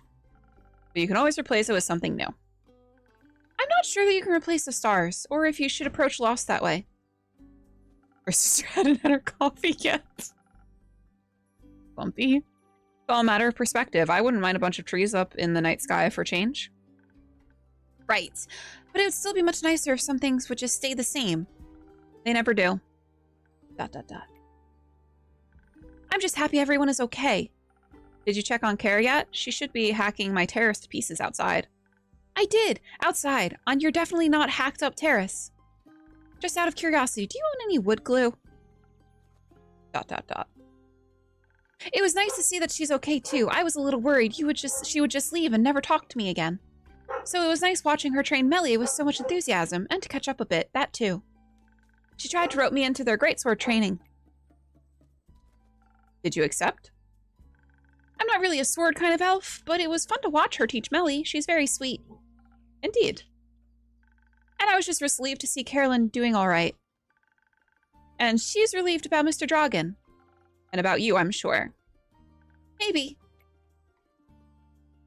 To celebrate our well-being despite the absurdity of this world, how about a drink?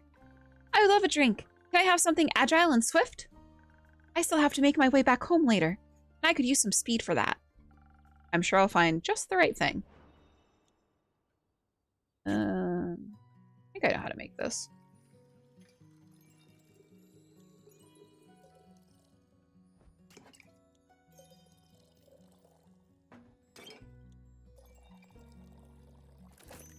There you go.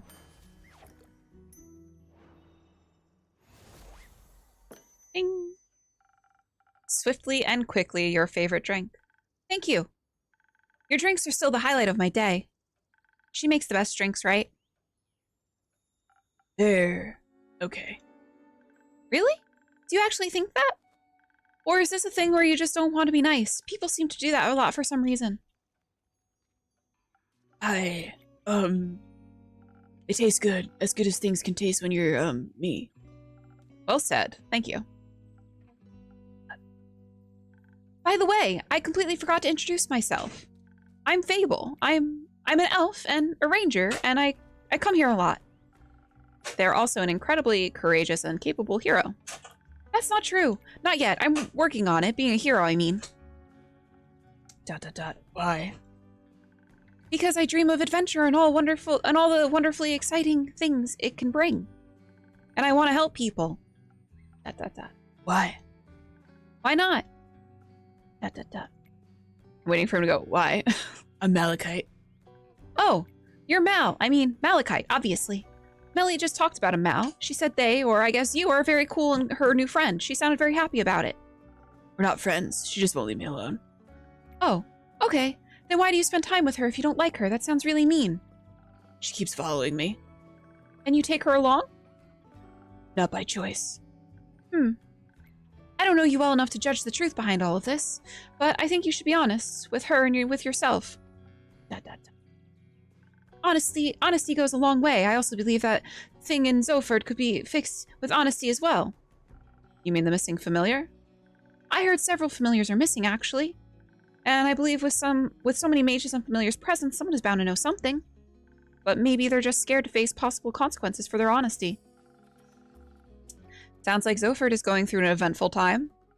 Thank you for letting me know. I'll keep an eye out or two for future developments. Zoford isn't far from here, is it? Not too far. It's in eastern Fizoa and is, to my knowledge, the biggest harbor town the Republic has to offer.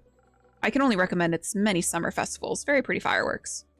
Why? Does it sound like something up your alley? No, not mine, but Melina is seeking her first quest. Maybe this could be something for her. She needs to practice her skills outside of risk-free theory.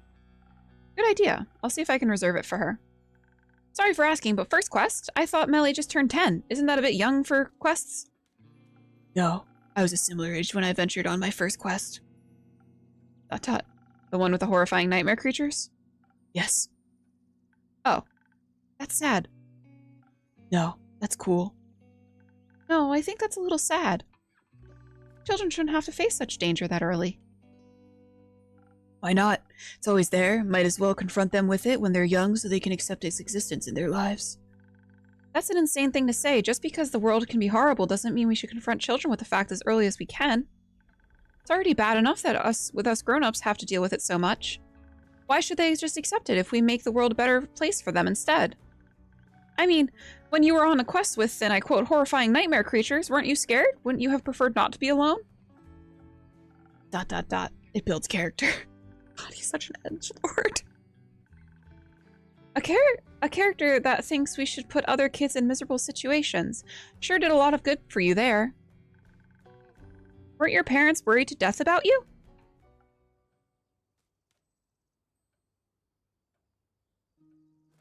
Cranberry. Got enough rumors to make a quest yet, Innkeeper? Not yet. Give me another day. People are so busy talking about or ignoring all the star debris, they're losing sight of important things, like feeding me new information. Is that very nutritious for you? No, but it's fun. ... In that case, the fun I provide in a day is running out. Unfortunately, the horrors of this world do not stop chasing me nor anyone else. I shall take my leave. Good luck. See you around with less horrors, I hope. Yeah, dude, I don't know what that guy's problem is. Now I'm worried. About Malachite or Melly? Both. Are you really going to send her on that quest? She wants to go, but I don't think you have to worry about it that much.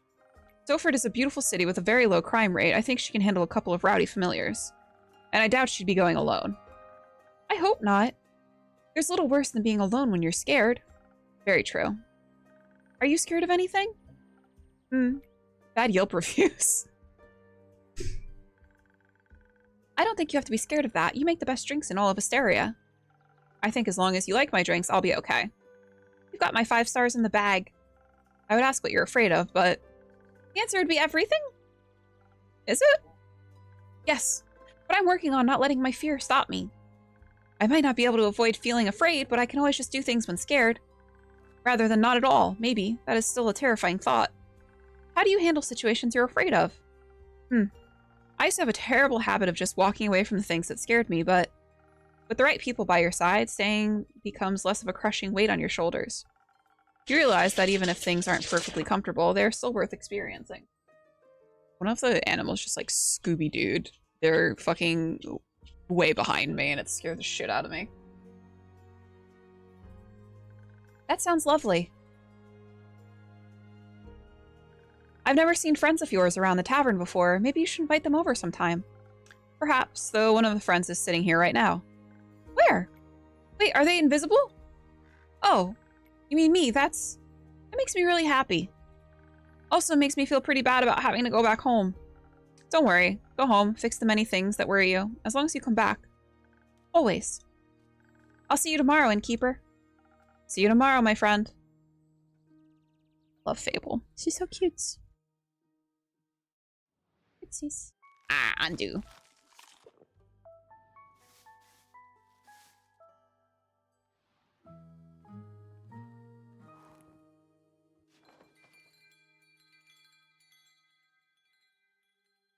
Raining. New Horizons, 4th of the Astral Moon. I know you like the little purple guy. What the fuck, hello? Well, we're gonna... Did this man just say good mythical morning? Get out of here, Rhett and Link.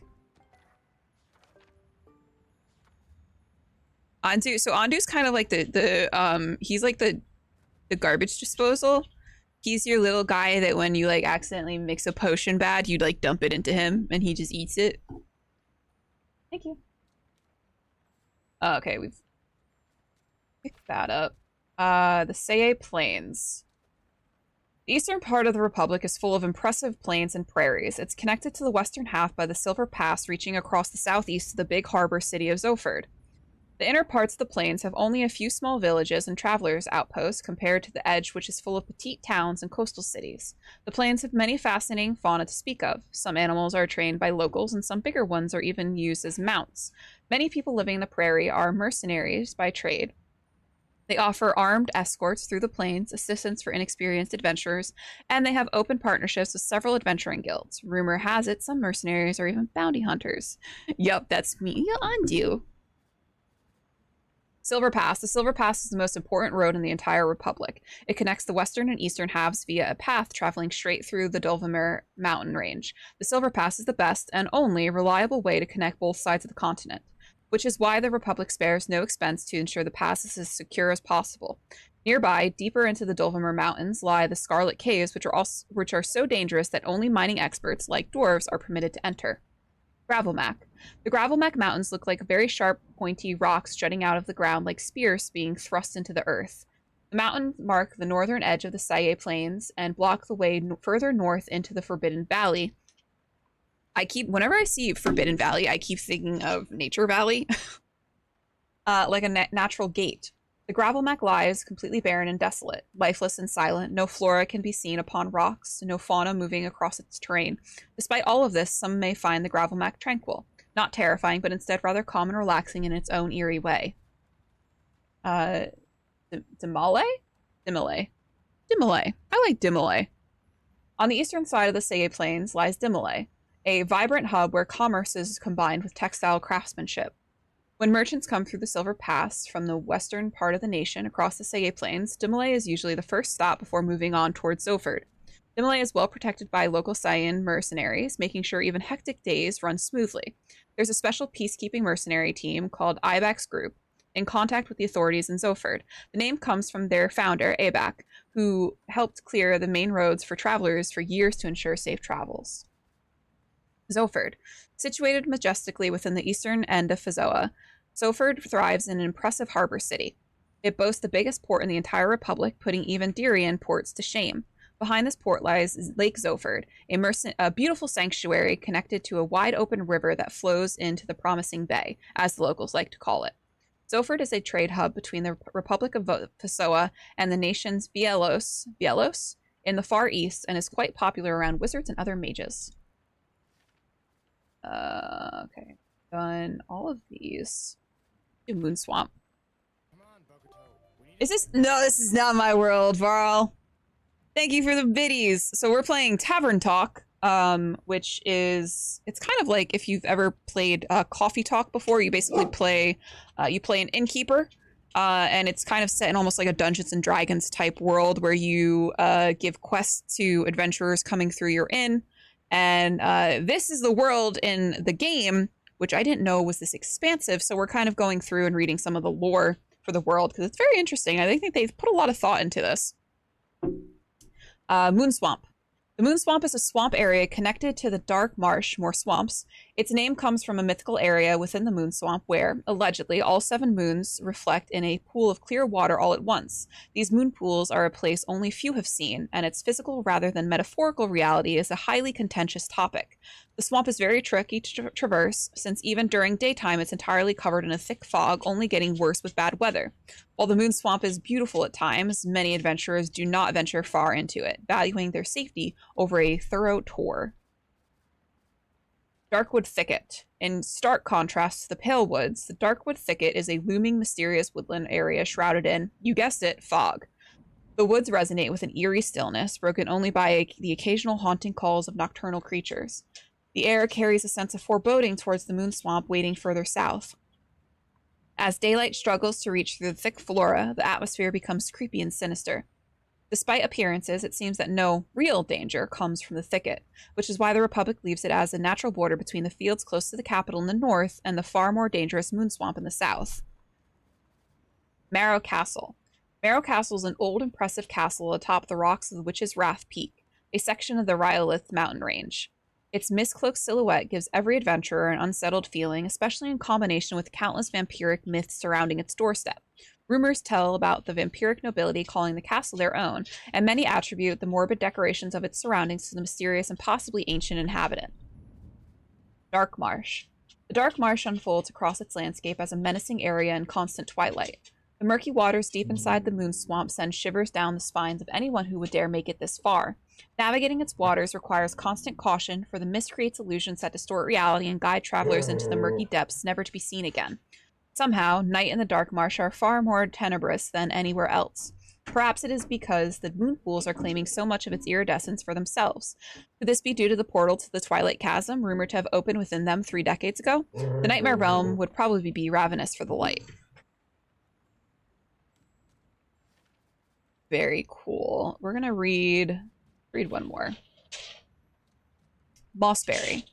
The southern island of Mossberry is actually a peninsula, but due to the sea levels, this can only be seen a few times per year. Because of the strong tides, the coast on the southern and eastern side of the peninsula changes drastically. Due to this peculiar arrangement, the coast is full of mud and shallow bodies of water with tidal flats and wetlands. The sea around Mossberry is called the Great Water Highway, since it connects to a nation farther away to the southeast called Vielos. Vielos is the most important trading partner to the Republic, apart from trading knowledge about astronomy, mathematics, and alchemy is shared in detail between the two nations. Underwater. In the northern Mossberry region, just south of Moon Swamps, lies Underwater, a coastal city where the entire lives of its people are dictated by the ebb and flow of the tides. During the peak of high tide, the town's lower roads become submerged, transforming them into canals navigable. It's like such a weird word. Navigable only by boats. As the tide recedes, the submerged streets reemerge, revealing a glimpse of marine life existing within the whims of the ocean. Underwater is a city that blurs the lines between land and sea with each tidal change and stands as a proud monument to coexistence of modern society and nature's flux. Borkum. The city of Borkum is a port city, a haven for wanderers and retired adventurers seeking rest. Its climate is pleasant and warm, with only the strong coastal tides creating occasional difficulties. Fishermen tell stories of their catches, while travelers in busy taverns swap tales of all the adventures they had in times past. The city's harbor is full of life as boats venture forth to explore the coastline and the nation Bielos in the far east. All in all, the city is much calmer in comparison to the port city of Zoford, and because of this tranquility, many adventurers decide to spend their final chapters in Borkum. Waddensee. The Waddensee near Borkum is a very popular vacation spot, especially for retired adventurers. The coast has a unique atmosphere depending on the ocean's tides. During low tide, the sea reveals a network of sandbanks and tidal creeks. Due to these tidal motions, the coast looks different every year, and slowly but surely changes more over time. Mud is pretty much everywhere, and there are public mud baths for spa treatments available in some villages on the coast. The Waddensee is known for its rich flora and fauna, especially birds, ducks, geese, seals, and even flamingos. Lately, many shrimps can be found in this area, much to everyone's amusement. Shrimp is bugs.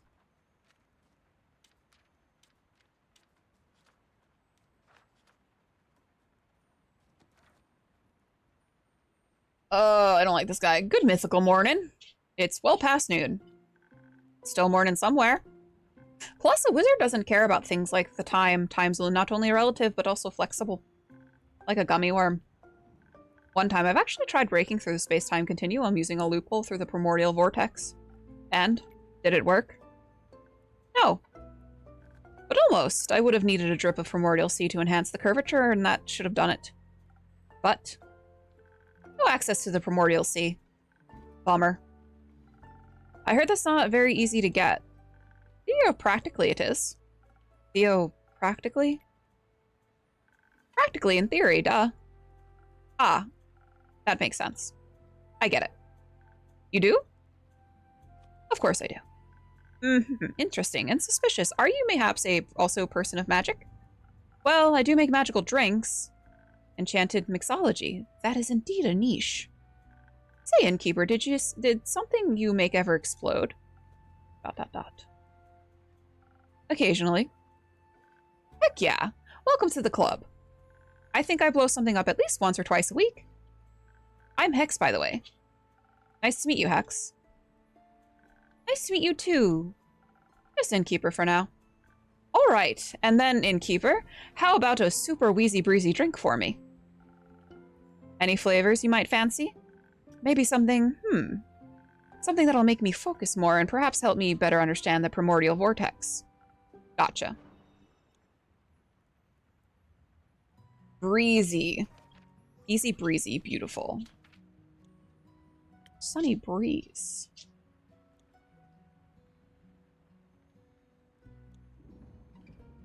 I think he'll like the sunny breeze. Maybe not. I think so. I'm gonna give him the sunny breeze. If he doesn't like it, well, that's his problem, not mine.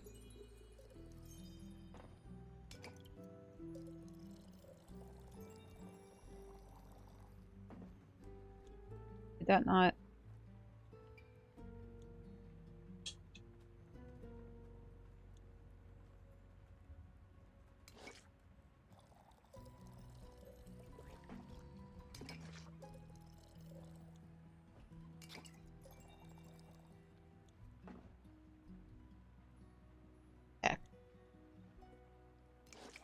Take it on, dude.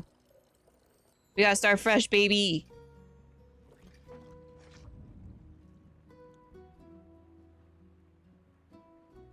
Alright. We'll put that in there. We'll put that in there. And then we'll fill one. Not two. Not two. Only one.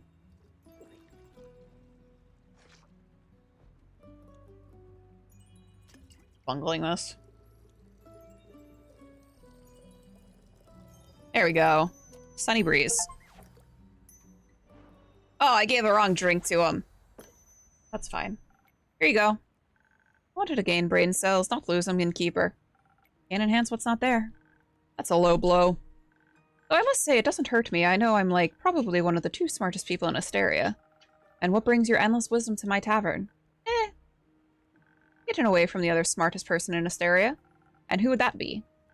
Does it matter? You tell me. ... My sister. She's studying and driving me crazy with all her theories. They are so reasonable, you know? No chaos, but there has been a bit of chaos in everything, doesn't there? I wonder how much she gets through life with so much structure.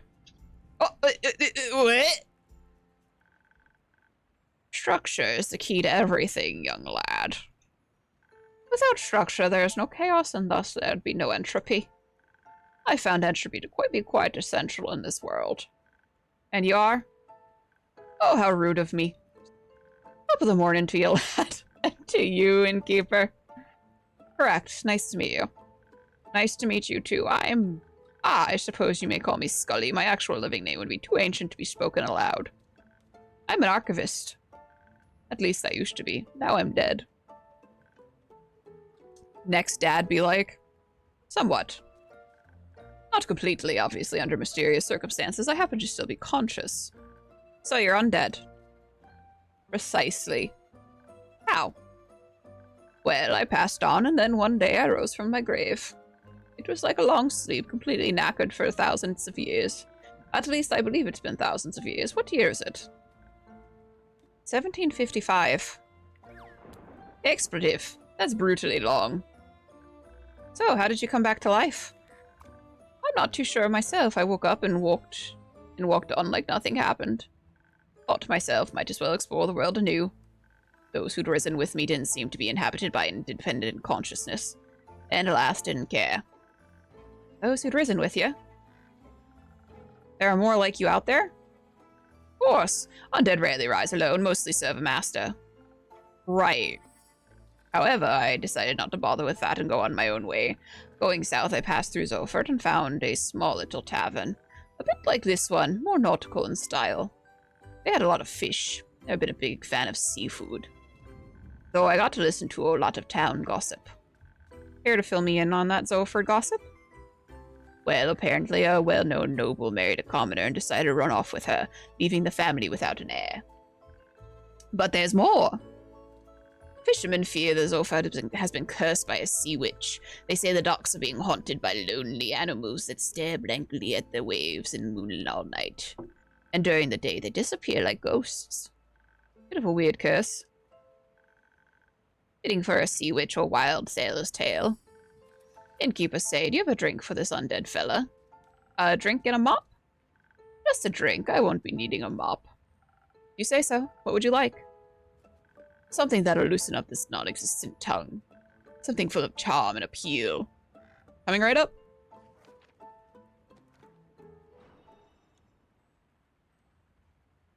Oh, Skelly boy. Spoken height.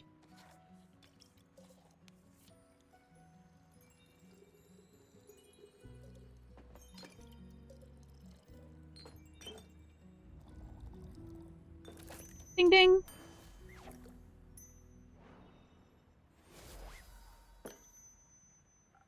A real charmer just for you. Jolly. I feel like I could conquer worlds with my words alone. Oh. Not that I would ever do that. I care more about words than worlds. Archivistings, you know. I spent most of my life reading, sorting, and archiving. That didn't leave a lot of time for dreams of hubris. Are you sure? Academic hubris is a powerful one. Come on now, that type hardly counts. Agreed. It's only natural. Oh, I think you've given me an idea, Bone Man. Bone Man. I did? Yes, if I can enhance the aging process of cells and the incubation procedure could. Alright, I gotta go. I don't know what accent I'm doing for this guy anymore. My sister speaks. My sister asked if you seen me. No, you didn't. There we go. We're back on track. Thanks, bye. Energetic young fella. Indeed. If you don't mind, innkeeper, I'd like to linger here a little bit and enjoy the moment. Of course. I want to look at my board. I want to look at my things. Ah, Fable. Let me look at my stuff, Fable. Let me look at my stuff. Chill, Fable, chill. Oh. Sorry. Sorry. Wait, Fable. Wait. I make one.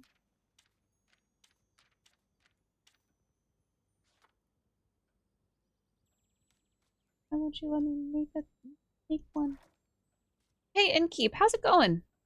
All fine and dandy. How about you, Fable? I'm still very busy helping the farmers rebuild their barns and fences. Also, apparently, a bunch of have lost their crops due to how hot the stars were.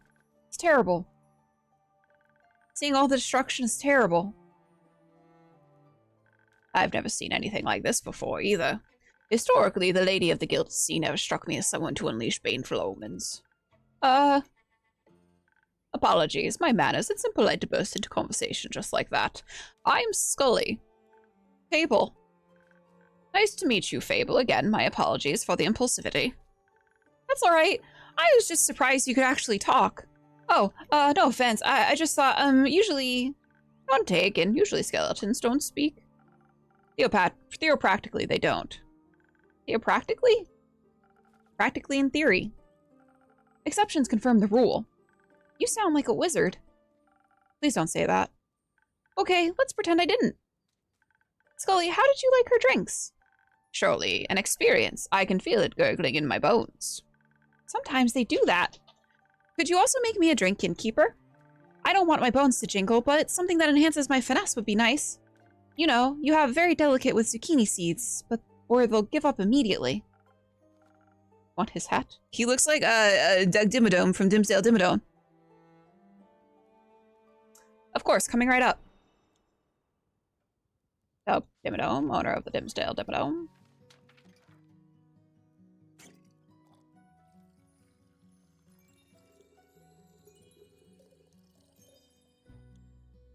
I was asked to come here and deliver an invocation from the League of Awesomeness. Welcome on in, Storm. What's this invocation? Ding! Fries are done.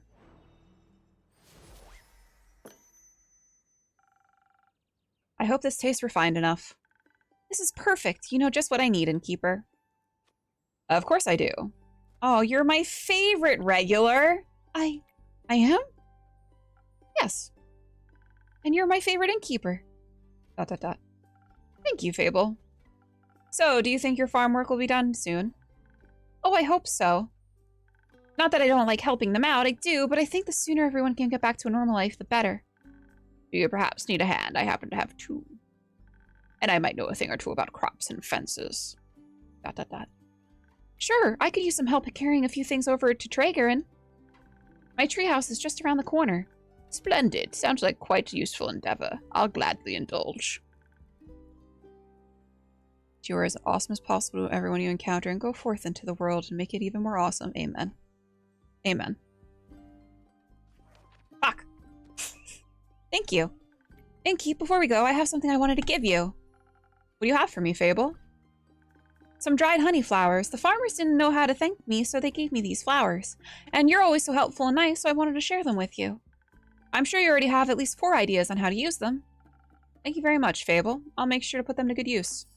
So you accept donations for ingredients? Certainly. I can only get my hands on so many infusions myself. What about recipes themselves? It's always good to get more inspiration. Wonderful. In my prior life, I had access to a lot of books about magic and potion mixing. I think I still recall my assistant's favorite recipe. Do you store it under your hat? Of course. Where else would I keep it? Fair enough. Thank you for the recipe. Took a power nap, ate 6 slices of pizza. I'm ready for more Origins after stream. Well, we're going to be finishing up here soon, so it's going to be sooner rather than later. Innkeeper, thanks for being such a patient and pleasant host. I shall be on my way then, with Fable. But I'll be back should I not crumble into a pile of bones from one day to the next. Let's hope not. I won't. I'm just joking around. I hope I won't want to be responsible for that. Anyways, Innkeeper, thank you so much. You still are the highlight of my day, no matter how dark the night. See you around. Really sweet. Let's go, Scully. No time to lose.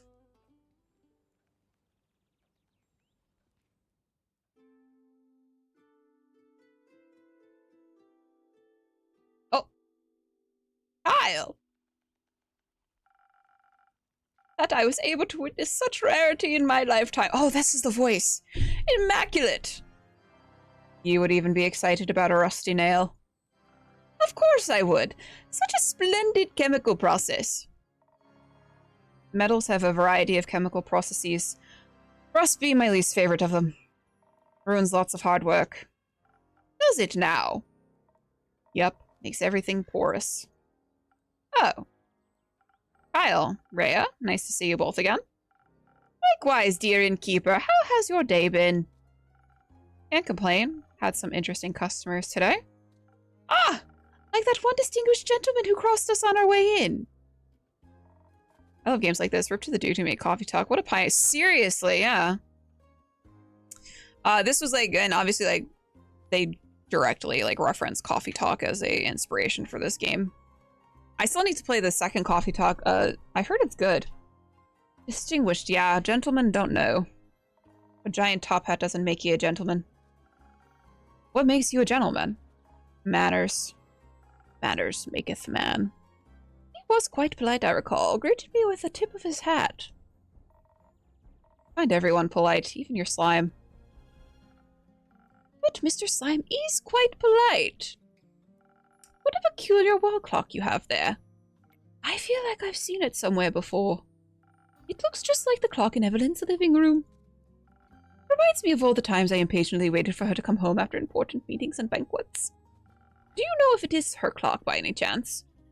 I think that might be a story for another time. Let's not worry about it now, shall we? Okay. Say, Innkeep, have you read that letter yet? That'd be a story I'd love to hear right now. Not yet.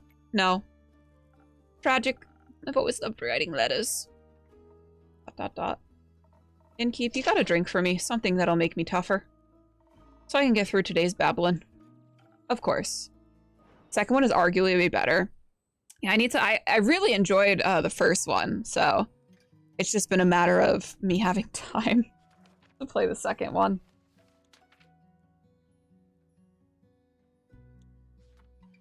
Frosted Lagoon. Gold becomes a gas at 5,173 degrees Fahrenheit.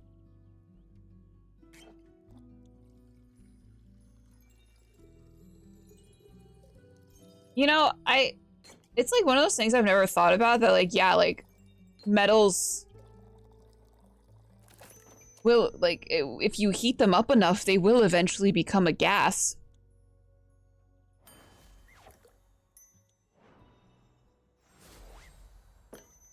Why are you crying, Kyle? Oh, that's what I'm talking about. A gift of the great dragons. Well, thank you. I gave it my best. Can taste that? Feels sturdier already. I've had me doubts about you, Innkeep, but I must say, you know your job. Took the assignment to heart. Melt into liquid and then evaporate. Wow. Three stages of matter, dude. Who knew, like, my 5th grade science lesson would come around full circle. So how's the day been for you two? The usual. Splendid! It was my first day in centuries out under the rays of the sun. And how did you like it? It's brighter than I thought. The light of the sun, I mean. Rhea and I took a trip to the capital, since I rarely get to see it in full of daily life. There are so many people. Too many. Just the right amount for a city. It was so vivid. I don't know what accent I'm doing for him now. Fuck. It was so vivid. Hi, Maisie.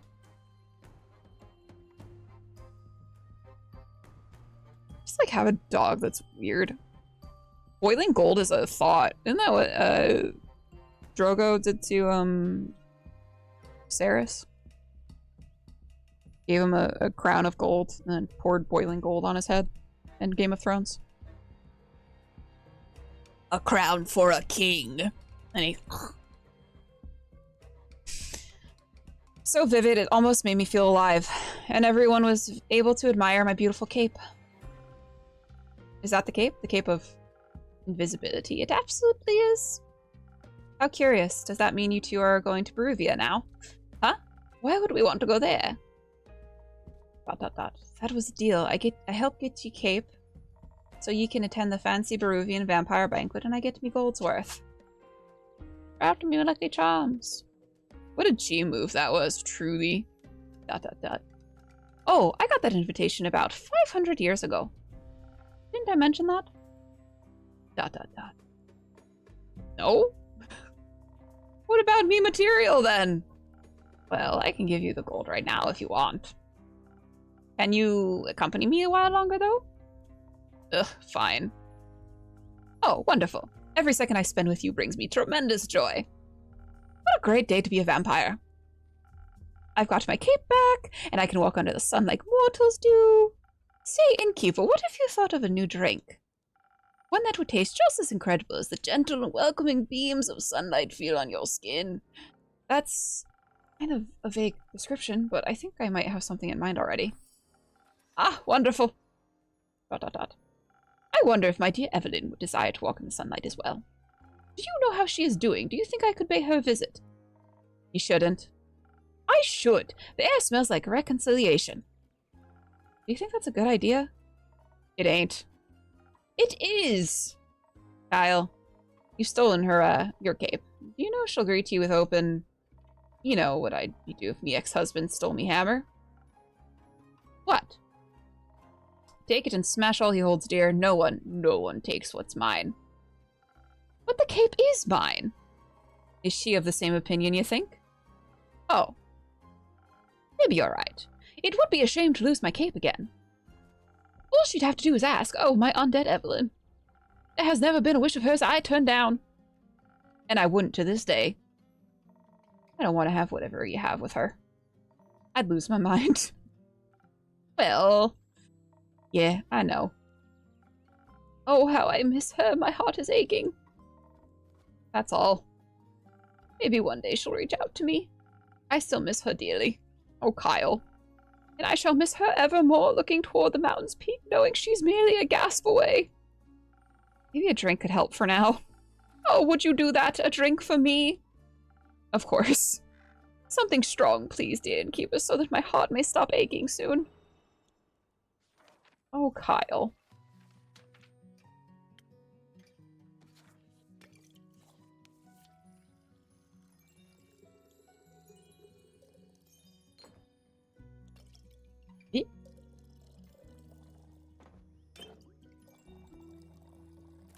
Here we go.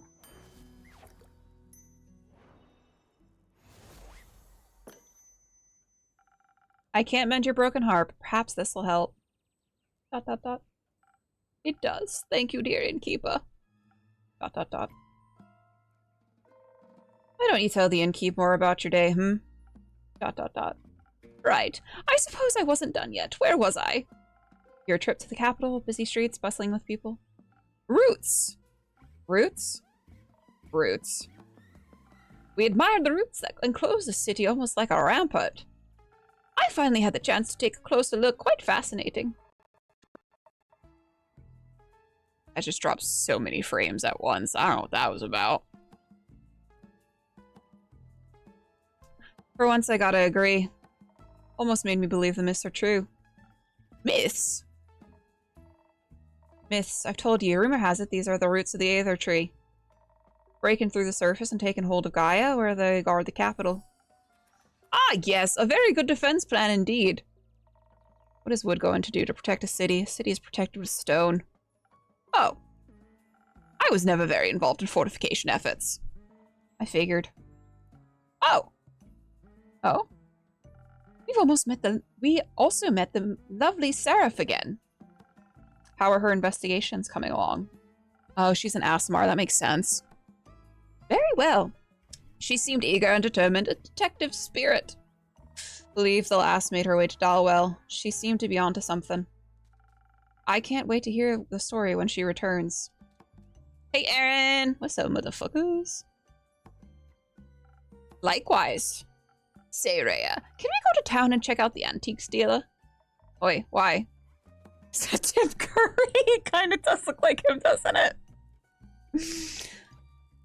I want to see if I can find any keepsakes from the old times. ... Very well then, but you won't munch on the shopkeep, will ya? Of course not. I'm well satiated from the innkeeper's creation. Alright then, let's go. Goodbye, innkeep. Enjoy your shopping spree. Or Rhea.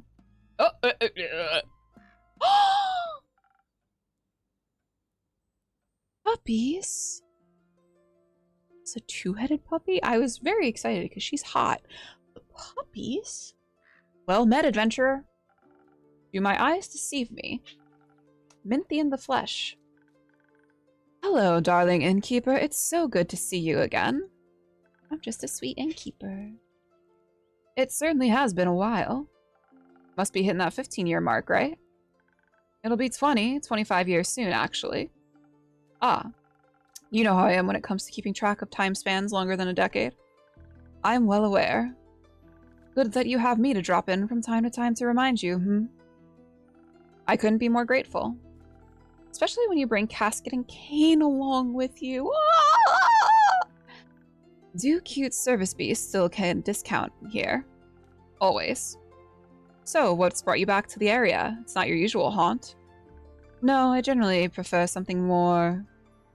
moist? Huh, not the word I'd have used. But something akin to that. It's decidedly too arid around these parts for my tastes. She's like a swamp witch. And here... excuse me. And here I thought I would get to at least enjoy the recent downpour, but no. Stuff that came pouring down was unique. That's one way to put it. Destructive is another, and possibly more accurate. Bog hag. But I'm glad to see that your tavern hasn't suffered the same fate as many of the streets and buildings I saw on my way here. Admittedly, the journey was already quite challenging to navigate with my wheelchair before. Though the scenery has always been worth the struggle. But now, I'm afraid it wasn't possible to take in much enjoyment from the passing landscape. Not when I had to pay so much attention to not endanger myself and my sweet service beast. You've told me of your struggles with traveling before. I'm sorry to hear the recent events have made it worse. I have so many questions about what you're playing. First I see Tim Curry, and now this thing from Ghostbusters. What is that? So we're playing Tavern Talk. It's essentially, if you're familiar with the game, Coffee Talk. It's essentially Coffee Talk meets D&D. So you play a tavern keeper, you play the innkeep, who speaks to all of this very colorful cast of characters, learning things, learning rumors, and handing out quests that you have basically cobbled together from the rumors that you've heard from everyone. And then you get to see the puppies. Oh well, we're here now, aren't we? And I do have to say, using the primordial vortex as a way to skip your veranda's stairs is a marvelous accessibility touch. Quite the impressive work, my friend. I'm glad to hear that my little spells are doing their job.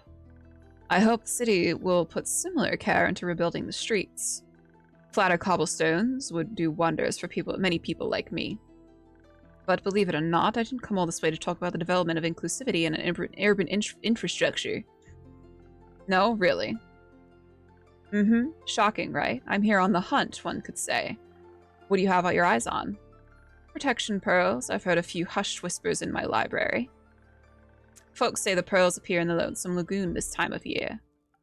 Oh, those again. Good hunting, then. Thank you. Though, while the pearls might be my main objective, I haven't decided to come to town with only a singular purpose. I need to ask you for something, innkeeper. A good drink? No, my manuscript, darling. ... Kool-Aid man. Or you just saw someone, like, walk by. I believe 25 years should have been enough time to proofread it, yes? ... Of course. I finished devouring the manuscript almost as soon as you gave it to me. It just took me a while to recall doing so, you see. Since it's been so long since I definitely got done with that. ... Lovely. I'm glad I have such a reliable old friend to proofread my work. Would you like a drink while I try to engage my brain cells and remember where I put it? If you're offering, I'd be pleased to accept. I want to give this little puppy a smooch right on him's little snoots. Perhaps something to refresh my mind after my journey. I'll do my best.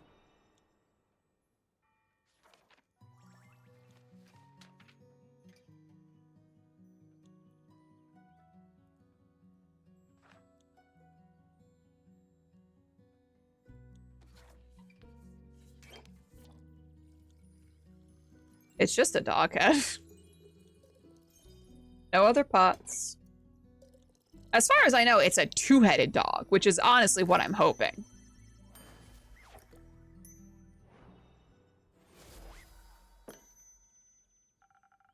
I thought very hard about making the perfect drink for you. Ah, I've missed this. Good to see your mixing skills haven't diminished one bit. In fact, I think I might be coming up with an idea for a new story. Let me note this down really quick. Take your time. So, while I enjoy your mixology no matter what you put in front of me, I'd enjoy it even more if you could recall the location of my very precious manuscript. You know, the one I lovingly worked away at for almost half a century whilst my library came to be. Certainly. It should be just below this pile. No, wait, I must have put it over there, actually. ... Alright, given this ongoing battle with your organizational habits, it might take you a bit longer to recover it. And I have some pearls to get to. So how about this? I'll return in around 7 days, and then I can tell you all about my pearl hunt in exchange for my manuscript. My proofread manuscript. That would be helpful.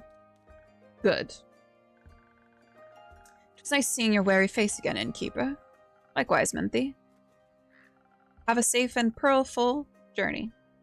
I'll try. Goodbye. ...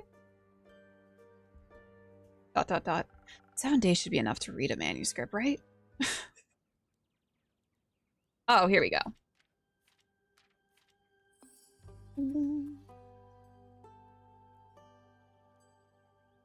Scandal in Zoford.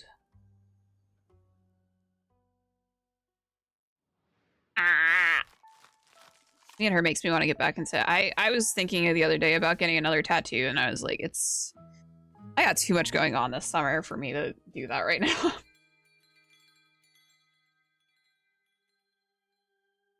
All right. So we are about 2.5 hours in. But this is a very talking heavy game, and my little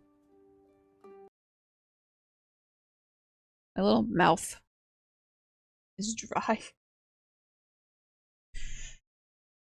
What would you got done? There's a couple of things that I want. I have been really into, how deep would you say it is? 2 hours deep. So deep. I've been really getting into getting just like flash work done.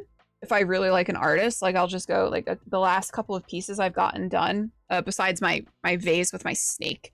The last couple of pieces I've gotten done have been just flash work that people posted on Instagram, and I was like, yeah, let me get that done. Like, fuck it. Like my hand, this moth was some flash. It was a wonderful stream. Thanks for hanging out, guys. Let's see, who can we?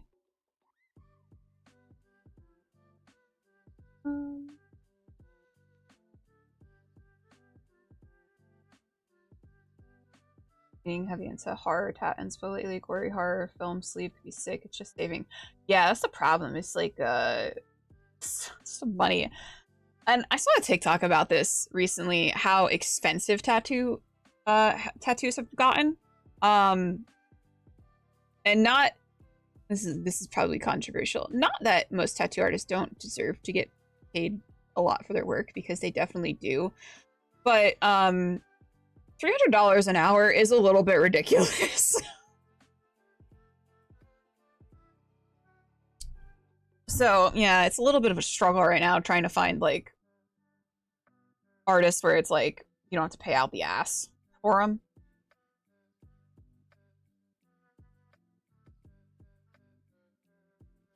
Let's see. You know, I got my home to do it for cheap. It would cost me $200 to get there. Can't win. Oh yeah, like travel.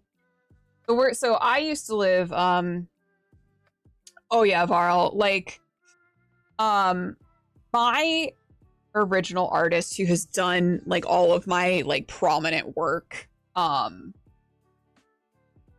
He's at like $300 an hour. He works out in New York City. I don't go to him anymore because I don't live in New York anymore. But like going down, because the shop that I used to go to it used to be in Chinatown, but they moved I think to the East Village. But like going down there, like it would cost me like,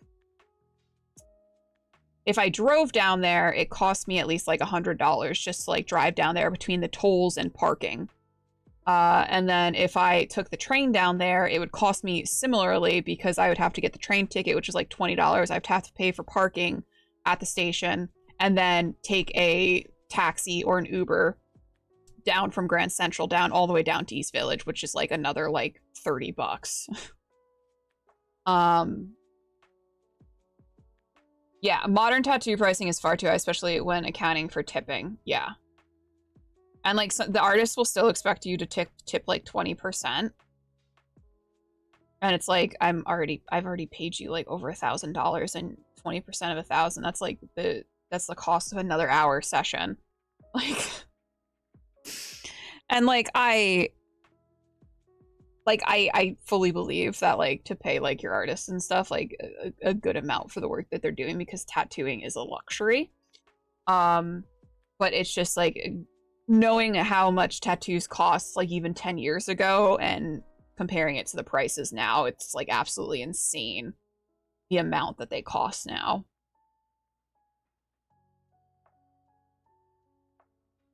He's an amazing artist though. He did my best piece on my neck. My single tattoo should not be more than my mortgage. Yeah. The one of my, I don't know if I can lift my pants up. So that piece cost me, it was 3 sessions, and each session was about $500. That cost me $1,500. My entire arm probably cost me, this entire arm so far, and that's not even counting the fact I don't have my elbow on either side tattooed. So I'm a little baby. That cost me about $4,000. Maybe more. My only tattoo. My artist got mad at me for tipping $150. I'm not allowed at the parlor anymore. Like, they thought that they deserved more money. Okay? But look, I've been putting this bitch off for like over a decade. That shit's never getting done at this rate. This like little, like this part that sort of went onto my elbow, awful.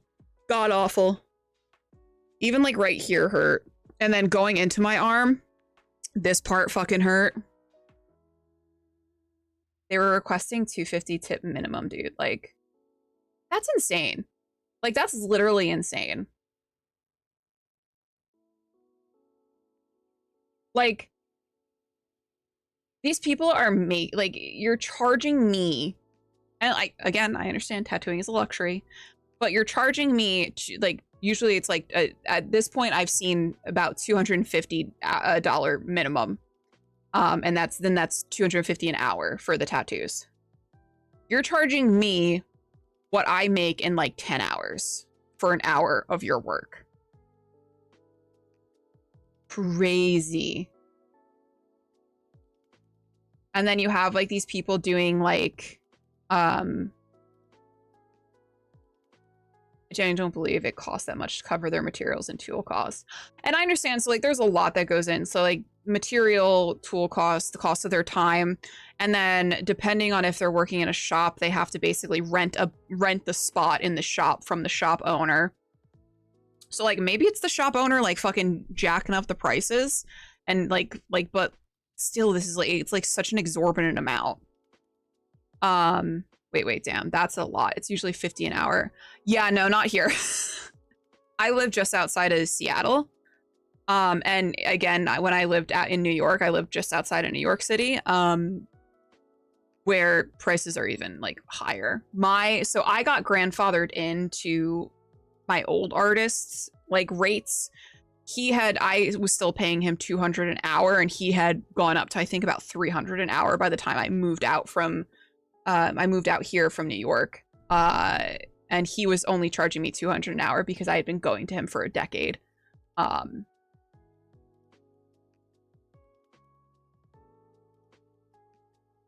jacking up the rents today. Yeah, it's such a fucking, it's wild. I live in New York. Every artist here thinks they're the next big tattoo artist.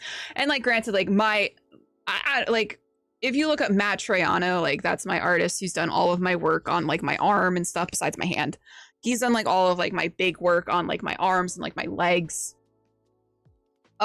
He is a phenomenal tattoo artist. He's a phenomenal, like you have to like, you're not able to like get a booking with him for like a year.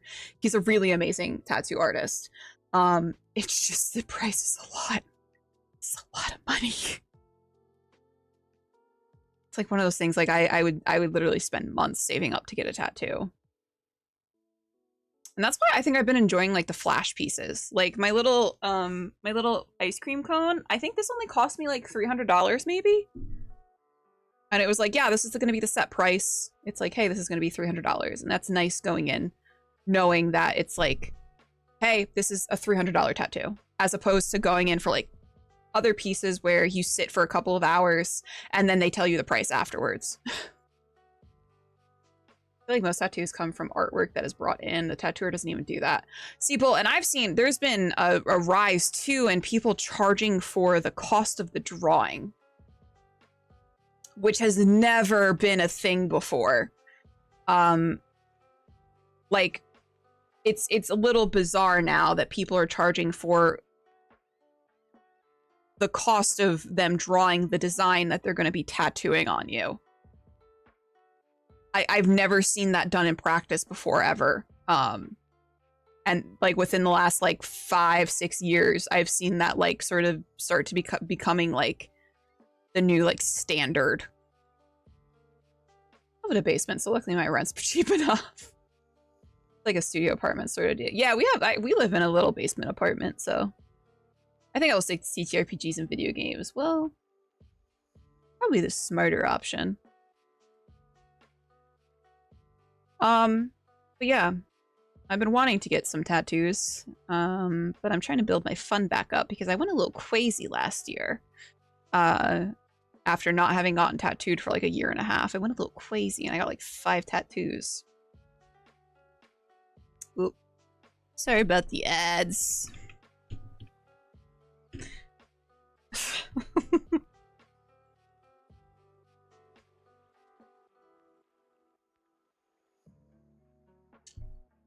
Yeah, you can charge for DMing games. You can charge for DMing games. People have been doing that recently. I've kind of been like I've seen people doing that, but I just don't think I would enjoy DMing for random people. You know? I'm very particular about the people I have at my table, and it's only because I feel comfortable with them. Like my when I first thought like for All We've Lost, I was like, yeah, I'm just gonna choose my little group of friends because I'm comfortable and I know that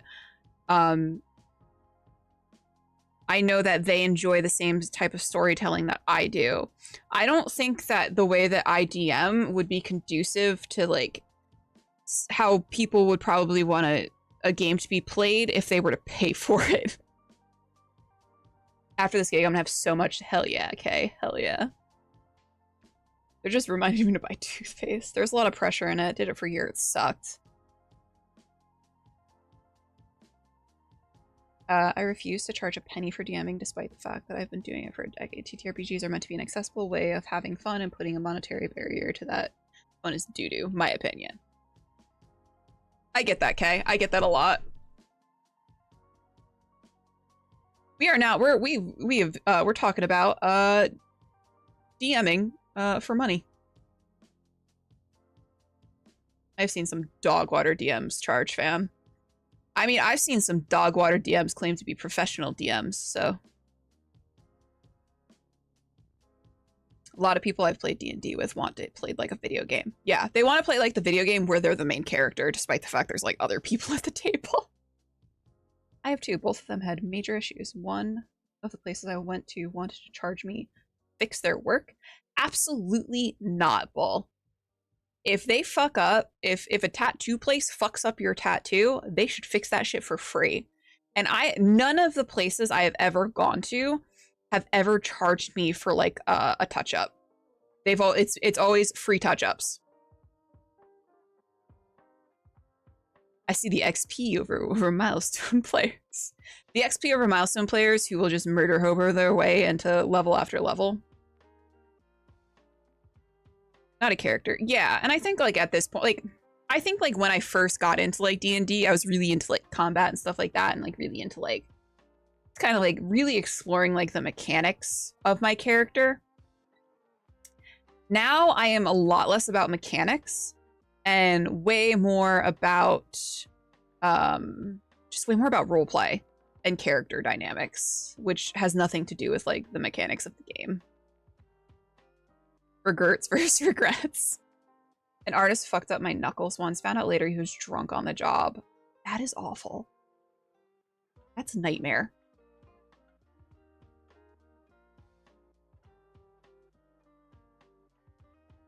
I'd love to find a role-playing group to get into. Yeah, like I don't. And so I don't know if everyone's aware of this, but they've been sort of, I guess I don't know if the new D&D book has come out yet, but I've seen a lot about like the content of the book, and like the new rule set and everything. And I've seen a lot of people sort of being excited about like D&D and everything. Once I'm done with Pink Moon and All We've Lost, I will not be playing D&D again. At least I won't be running D&D again. I've just seen everyone like kind of like excited about it, and I'm like, anyway, I could care less about it at this point. I love roleplay. I find it so awkward when I'm the only one in the group who enjoys it. Yeah, okay, same. I've been a part of groups where like I've tried to engage in roleplay, and like it's like it's I don't fault anyone for not liking the RP, but at this point, like I know I love RP, so I just don't think that I would want to engage in a group that doesn't have a hard focus on RP. All about story and character depth and role-playing. Nothing feels better than experiencing the drama D&D can bring. Just like TTRPGs in general. Wouldn't touch a Wizard of the Coast game if you paid me. Yeah, at this point, I'm kind of done with D&D. I'm finishing out the two games that I have currently that are using the D&D rule set, but I don't think that I will ever use D&D, at least D&D 5e or D&D 5.5, whatever the fuck they're calling it, again. So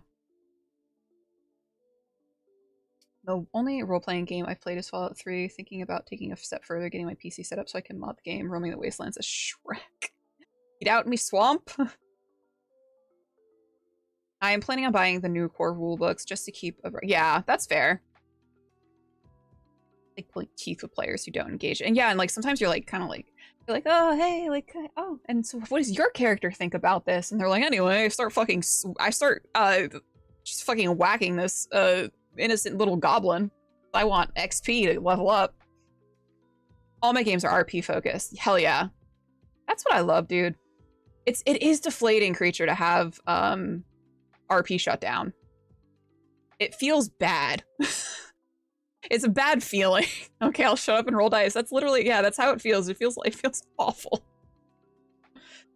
It feels like when you're in a group of people and you keep trying to tell a story, and you keep trying to tell something because you think that it's interesting, you think that it's something that everyone would kind of enjoy, and then you keep starting to tell it, and then you keep getting interrupted, and then every time you start to tell it, you keep getting interrupted until finally you're like, okay, I guess no one wants to hear my story, and I'll just fade into nothingness now.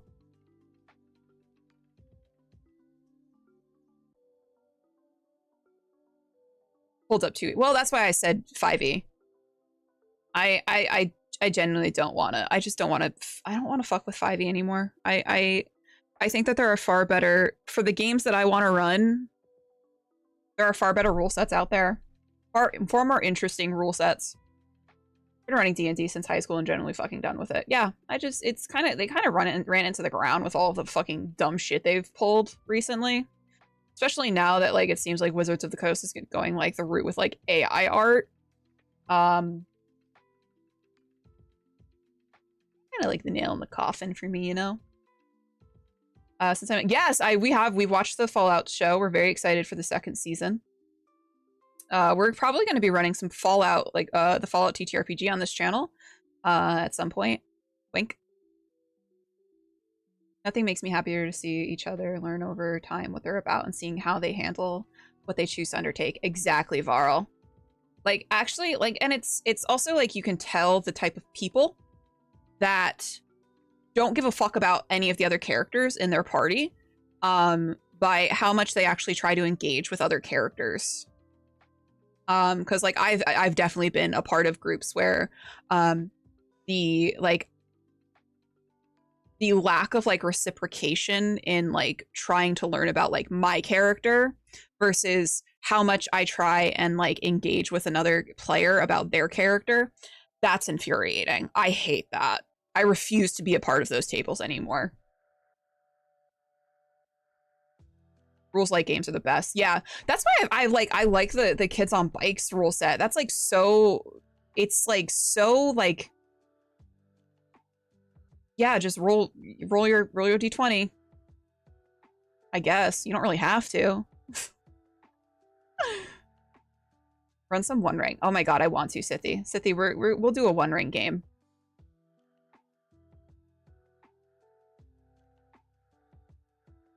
They really need to bring out another good Assassin's Creed game. The series has been a little stale for a while.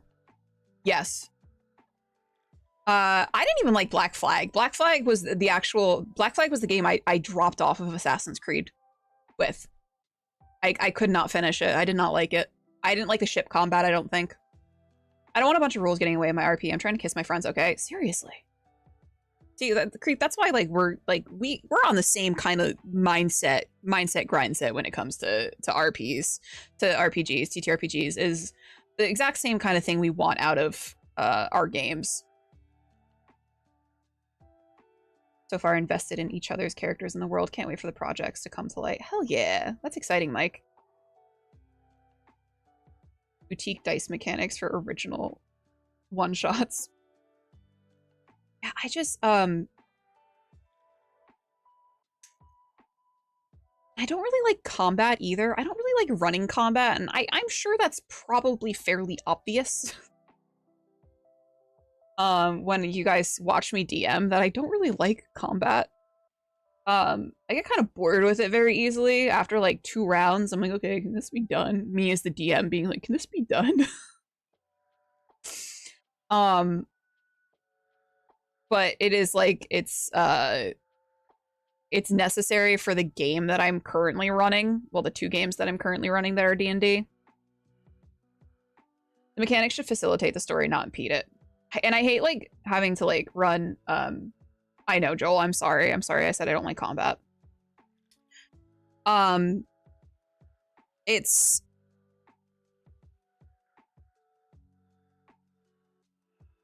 I completely lost my train of thought.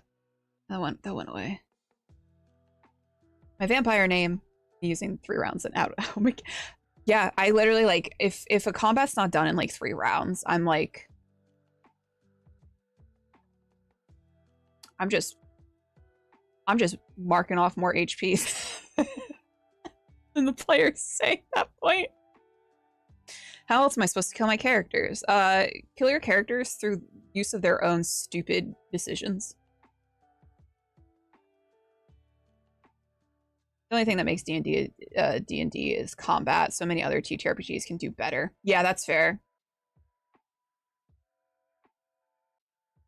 Mechanics need to get the fuck out of the way so the story can continue. I also like, and I know people like will always be like, the dice will roll, the dice will tell the story. But sometimes the dice's story sucks. And sometimes I think that it's okay to fudge dice rolls. But that's just me. My all-time favorites are the Ezio and Altair ones. The Connor one, I loved Assassin's Creed 3, but the Ezio trilogy is like forever like dear to my heart. Ezio at the Torre da Firenze. I like inventive ways for fights. Had a player to accidentally set another coterie made on fire. Fuck. Fuck them dice. I want a game where they mix sex and combat. Now that would be a game. Sithy, is it your time of the month? we've determined that Sithy like turns into a werewolf like once a month because he gets really frisky. I fudge dice, maybe a little too much. Listen, I think like sometimes if the dice, and at this point like I've kind of stopped asking for certain dice rolls if myself or a player want the story to go a certain way. Because if you can convince me through RP that you deserve to have a certain encounter go a certain way for you, whether it's through really good RP or you're just doing something really innovative and creative, I don't want to make you roll dice for that because you're thinking outside of the box or you're giving me really good RP and something really good to work off of. And you clearly care about the story going this certain way. And I don't want to impede on that because I think that if you have that sort of love for the story, I think that the story should be working in your favor in that moment. And I think also like my players for most of my for my games, my players aren't really looking out for what they feel that their character like is best for their character. My players will almost always do what is best for the story, and I trust that my players will do that.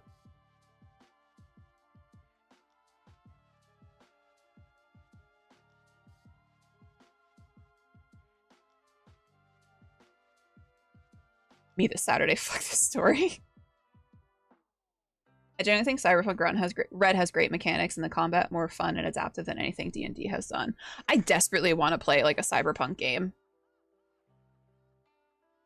I've played a little bit. I played a little bite-sized amount of Cyberpunk Red at GaryCon, and I really enjoyed it. And I just loved like the Cyberpunk like universe and like all of the lore and stuff. It's just very fascinating.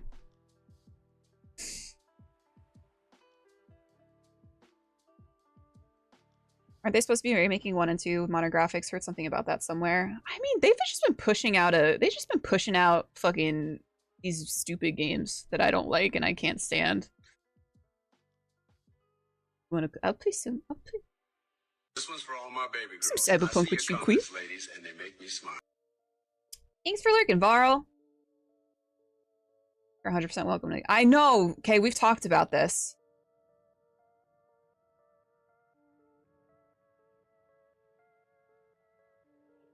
Don't make me throw you a guest spot for Night Runners. I'll do it. Listen.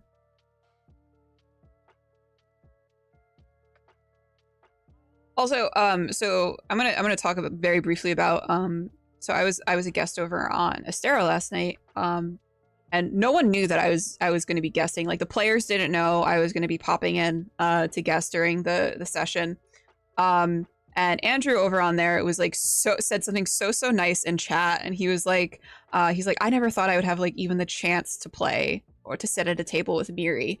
And I was like literally like almost like about to cry because I was like, I didn't like people like being like that nice and like wanting to actually play games with me is like crazy. Like I was literally like, I'll play games with you. What you mean? That's crazy. Popular.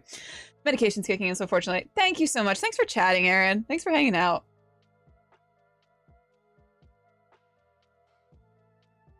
As long as you don't mind a murder mystery. Listen, I fucking love a murder mystery. Investigation? Use my little noodle? My noodle will work very hard. Yeah, I thought that was like, it was like very sweet. Everyone was so nice. And they're like, wow, we're so excited to have you at the table, even if it's only for like an episode. And I was like, thanks, guys. Always feels weird when people are like, you have the best little, I got the little guy voice. Just a little guy. It just feels, it was a very nice feeling, to have people excited to play in a game with me. Like, it's a very nice and it's a very weird feeling. Because like normally I'm just excited to like be at a table and just be invited. I'm just excited to be invited. It's a nice feeling to have like someone think of you, you know, to like be like, yeah, no, I want Myriad at the table. No, you know, I want them at the table and playing in this game in particular. So many 3D maps set up for Tailspire and 2D ones for Roll20. Generally so excited. Yeah, you were shown like you had like the whole like website and stuff too, right? Is your own? No, you're amazing.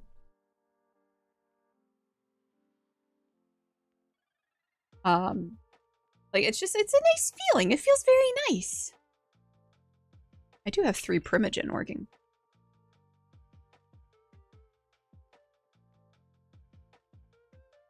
Get the gang together. Yes, man. I knew that was you. Thoughts on thoughts. You know, you ever just like you have like those moments where like the gears just start turning and you're like, ooh, let me rub my hands together evilly. Anyway, I've yapped for a little bit too long. Actually, let's wait a little bit. We're gonna wait. We're gonna yap a little bit longer. I love you too, Creep. Thank you so much, baby. Thanks for hanging out. If you guys aren't already following Creep, please make sure to go give Creep a little follow. And I also realized I didn't give a shout out to Big Earning. I can talk about them. Me too. Like, I think there's who is Creep? I know, right? Who's this lady? Some rando who I wouldn't give my life and soul for. I think I could just talk about, just because like I love games and there's so many TTRPG games out there that I just and there's so many games I want to play. Are they that weird tall chick? Creep she's a tall lady. Remember when I first met, like I knew that Creep was tall, but like actually like coming face to face with her, I was like, oh, wow. That's crazy.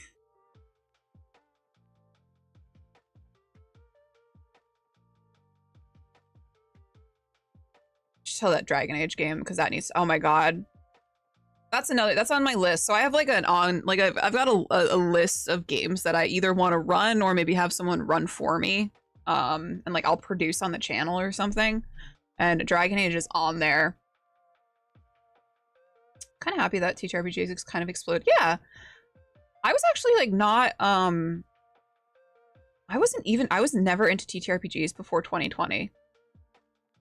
And then I got like pulled into the TTRPG circle. And kind of I literally like dove headfirst into it and just like consumed all of the media I possibly could about it. I didn't really like, it was like one of those things where like I was vaguely aware of like Dungeons and Dragons and like nothing else. Like I knew that like D&D was a thing. I had like no idea really like what it really was though. I had no idea of like the role playing and like the mechanics or everything. I knew that it was like kind of like a nerdy thing. And I think at one point I had like one of my friends, my IRL friends, probably in like 2018, was like, hey, you want to come play D&D with us? And I was like, I don't play that nerd shit. Bye. And then I like fucked off somewhere. And like she was like talking to me about it. She's like, no, you would really like this. Like you would really, really like it. You should really play it. And I was like, I don't have the time. I don't really want to. And so like I just like kind of like fucking brushed her off. And then here we are, like 6 years later. Was that right before? Yeah, I was like shoved them into a locker. And it's fun, like I'm a nerd. I am a nerd. I have always been a nerd. Like I like anime, I like video games. Like I'm a big like love to read, big art nerd. But like that was just like an area of nerdom that like I never like wanted to dip my toe into. Hi, Maisie. See her right here. Nerd alert. Did you win? Are you winning, son? Did I win what? Tavern Talk? I had to stop Tavern Talk because I was yapping too much. My throat was starting to hurt as I continued to yap even more. I had dreams about TTRPGs as a child before I knew they were a thing. Must have saw an advertisement in a magazine or something. That's really cool. There are a few better things than talent. Yeah! D&D has never been my appeal, honestly. I played like one game. I am yapping. So I think D&D is like a good, it's a good kind of because it's right now I would say D&D is the most recognizable TTRPG out there. It's also it's kind of also the most accessible one in that you can find like a player's handbook and a dungeon master's guide at pretty much any gaming store. And that's what I mean by accessible, not like for like any people with like disabilities or anything, just like it's the most easiest one to get your hands on. So I think in that way, it's a nice gateway. It's a nice gateway drug into TTRPGs. However, I don't think it's the best one. And also I've sort of yeah, D&D's pop music. Yeah, Bert, I got my friends into TTRPGs by saying that they can be a Jedi during the Order 66 and they pounced them. They were like, I'm gonna kill these kids. Double proficiency bonus. Yappertees.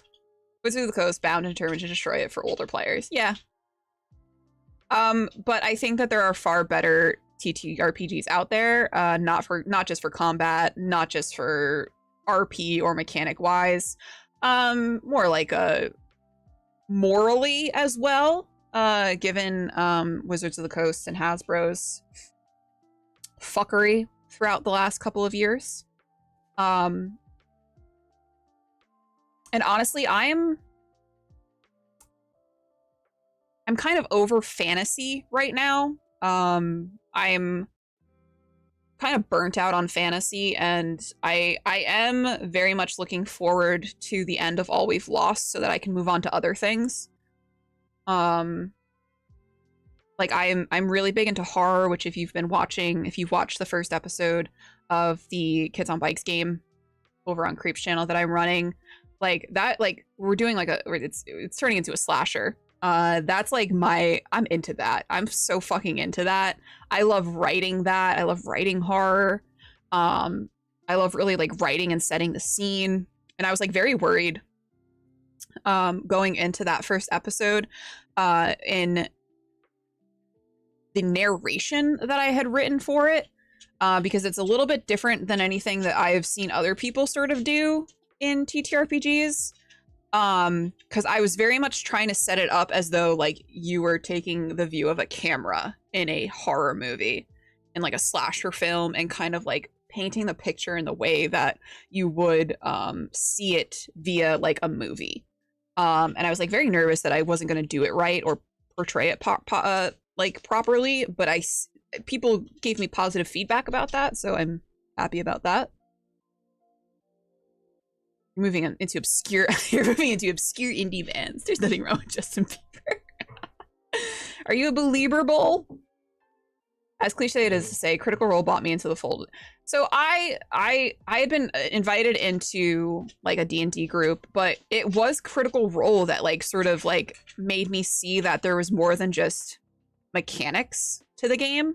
I saw how like they like RP'd and stuff, and I was like, okay, like, oh yeah, there's like a really good story, and this is like a really like invigorating story to watch. Like this is like a really beautiful story to watch between these characters, and that's kind of like what made me really like want to delve more into like the story aspect of TTRPGs and not just like hack and slash. If you ever need someone for free narration or voice recordings or anything, got you. I would literally charge you nothing. Well, also, I would, as an artist, I would never not pay you anything. Even if it's like $5. I would still be like, if I had $5 to pay you, I'd still be like, this is all I got right now. I will give you some more when I get it.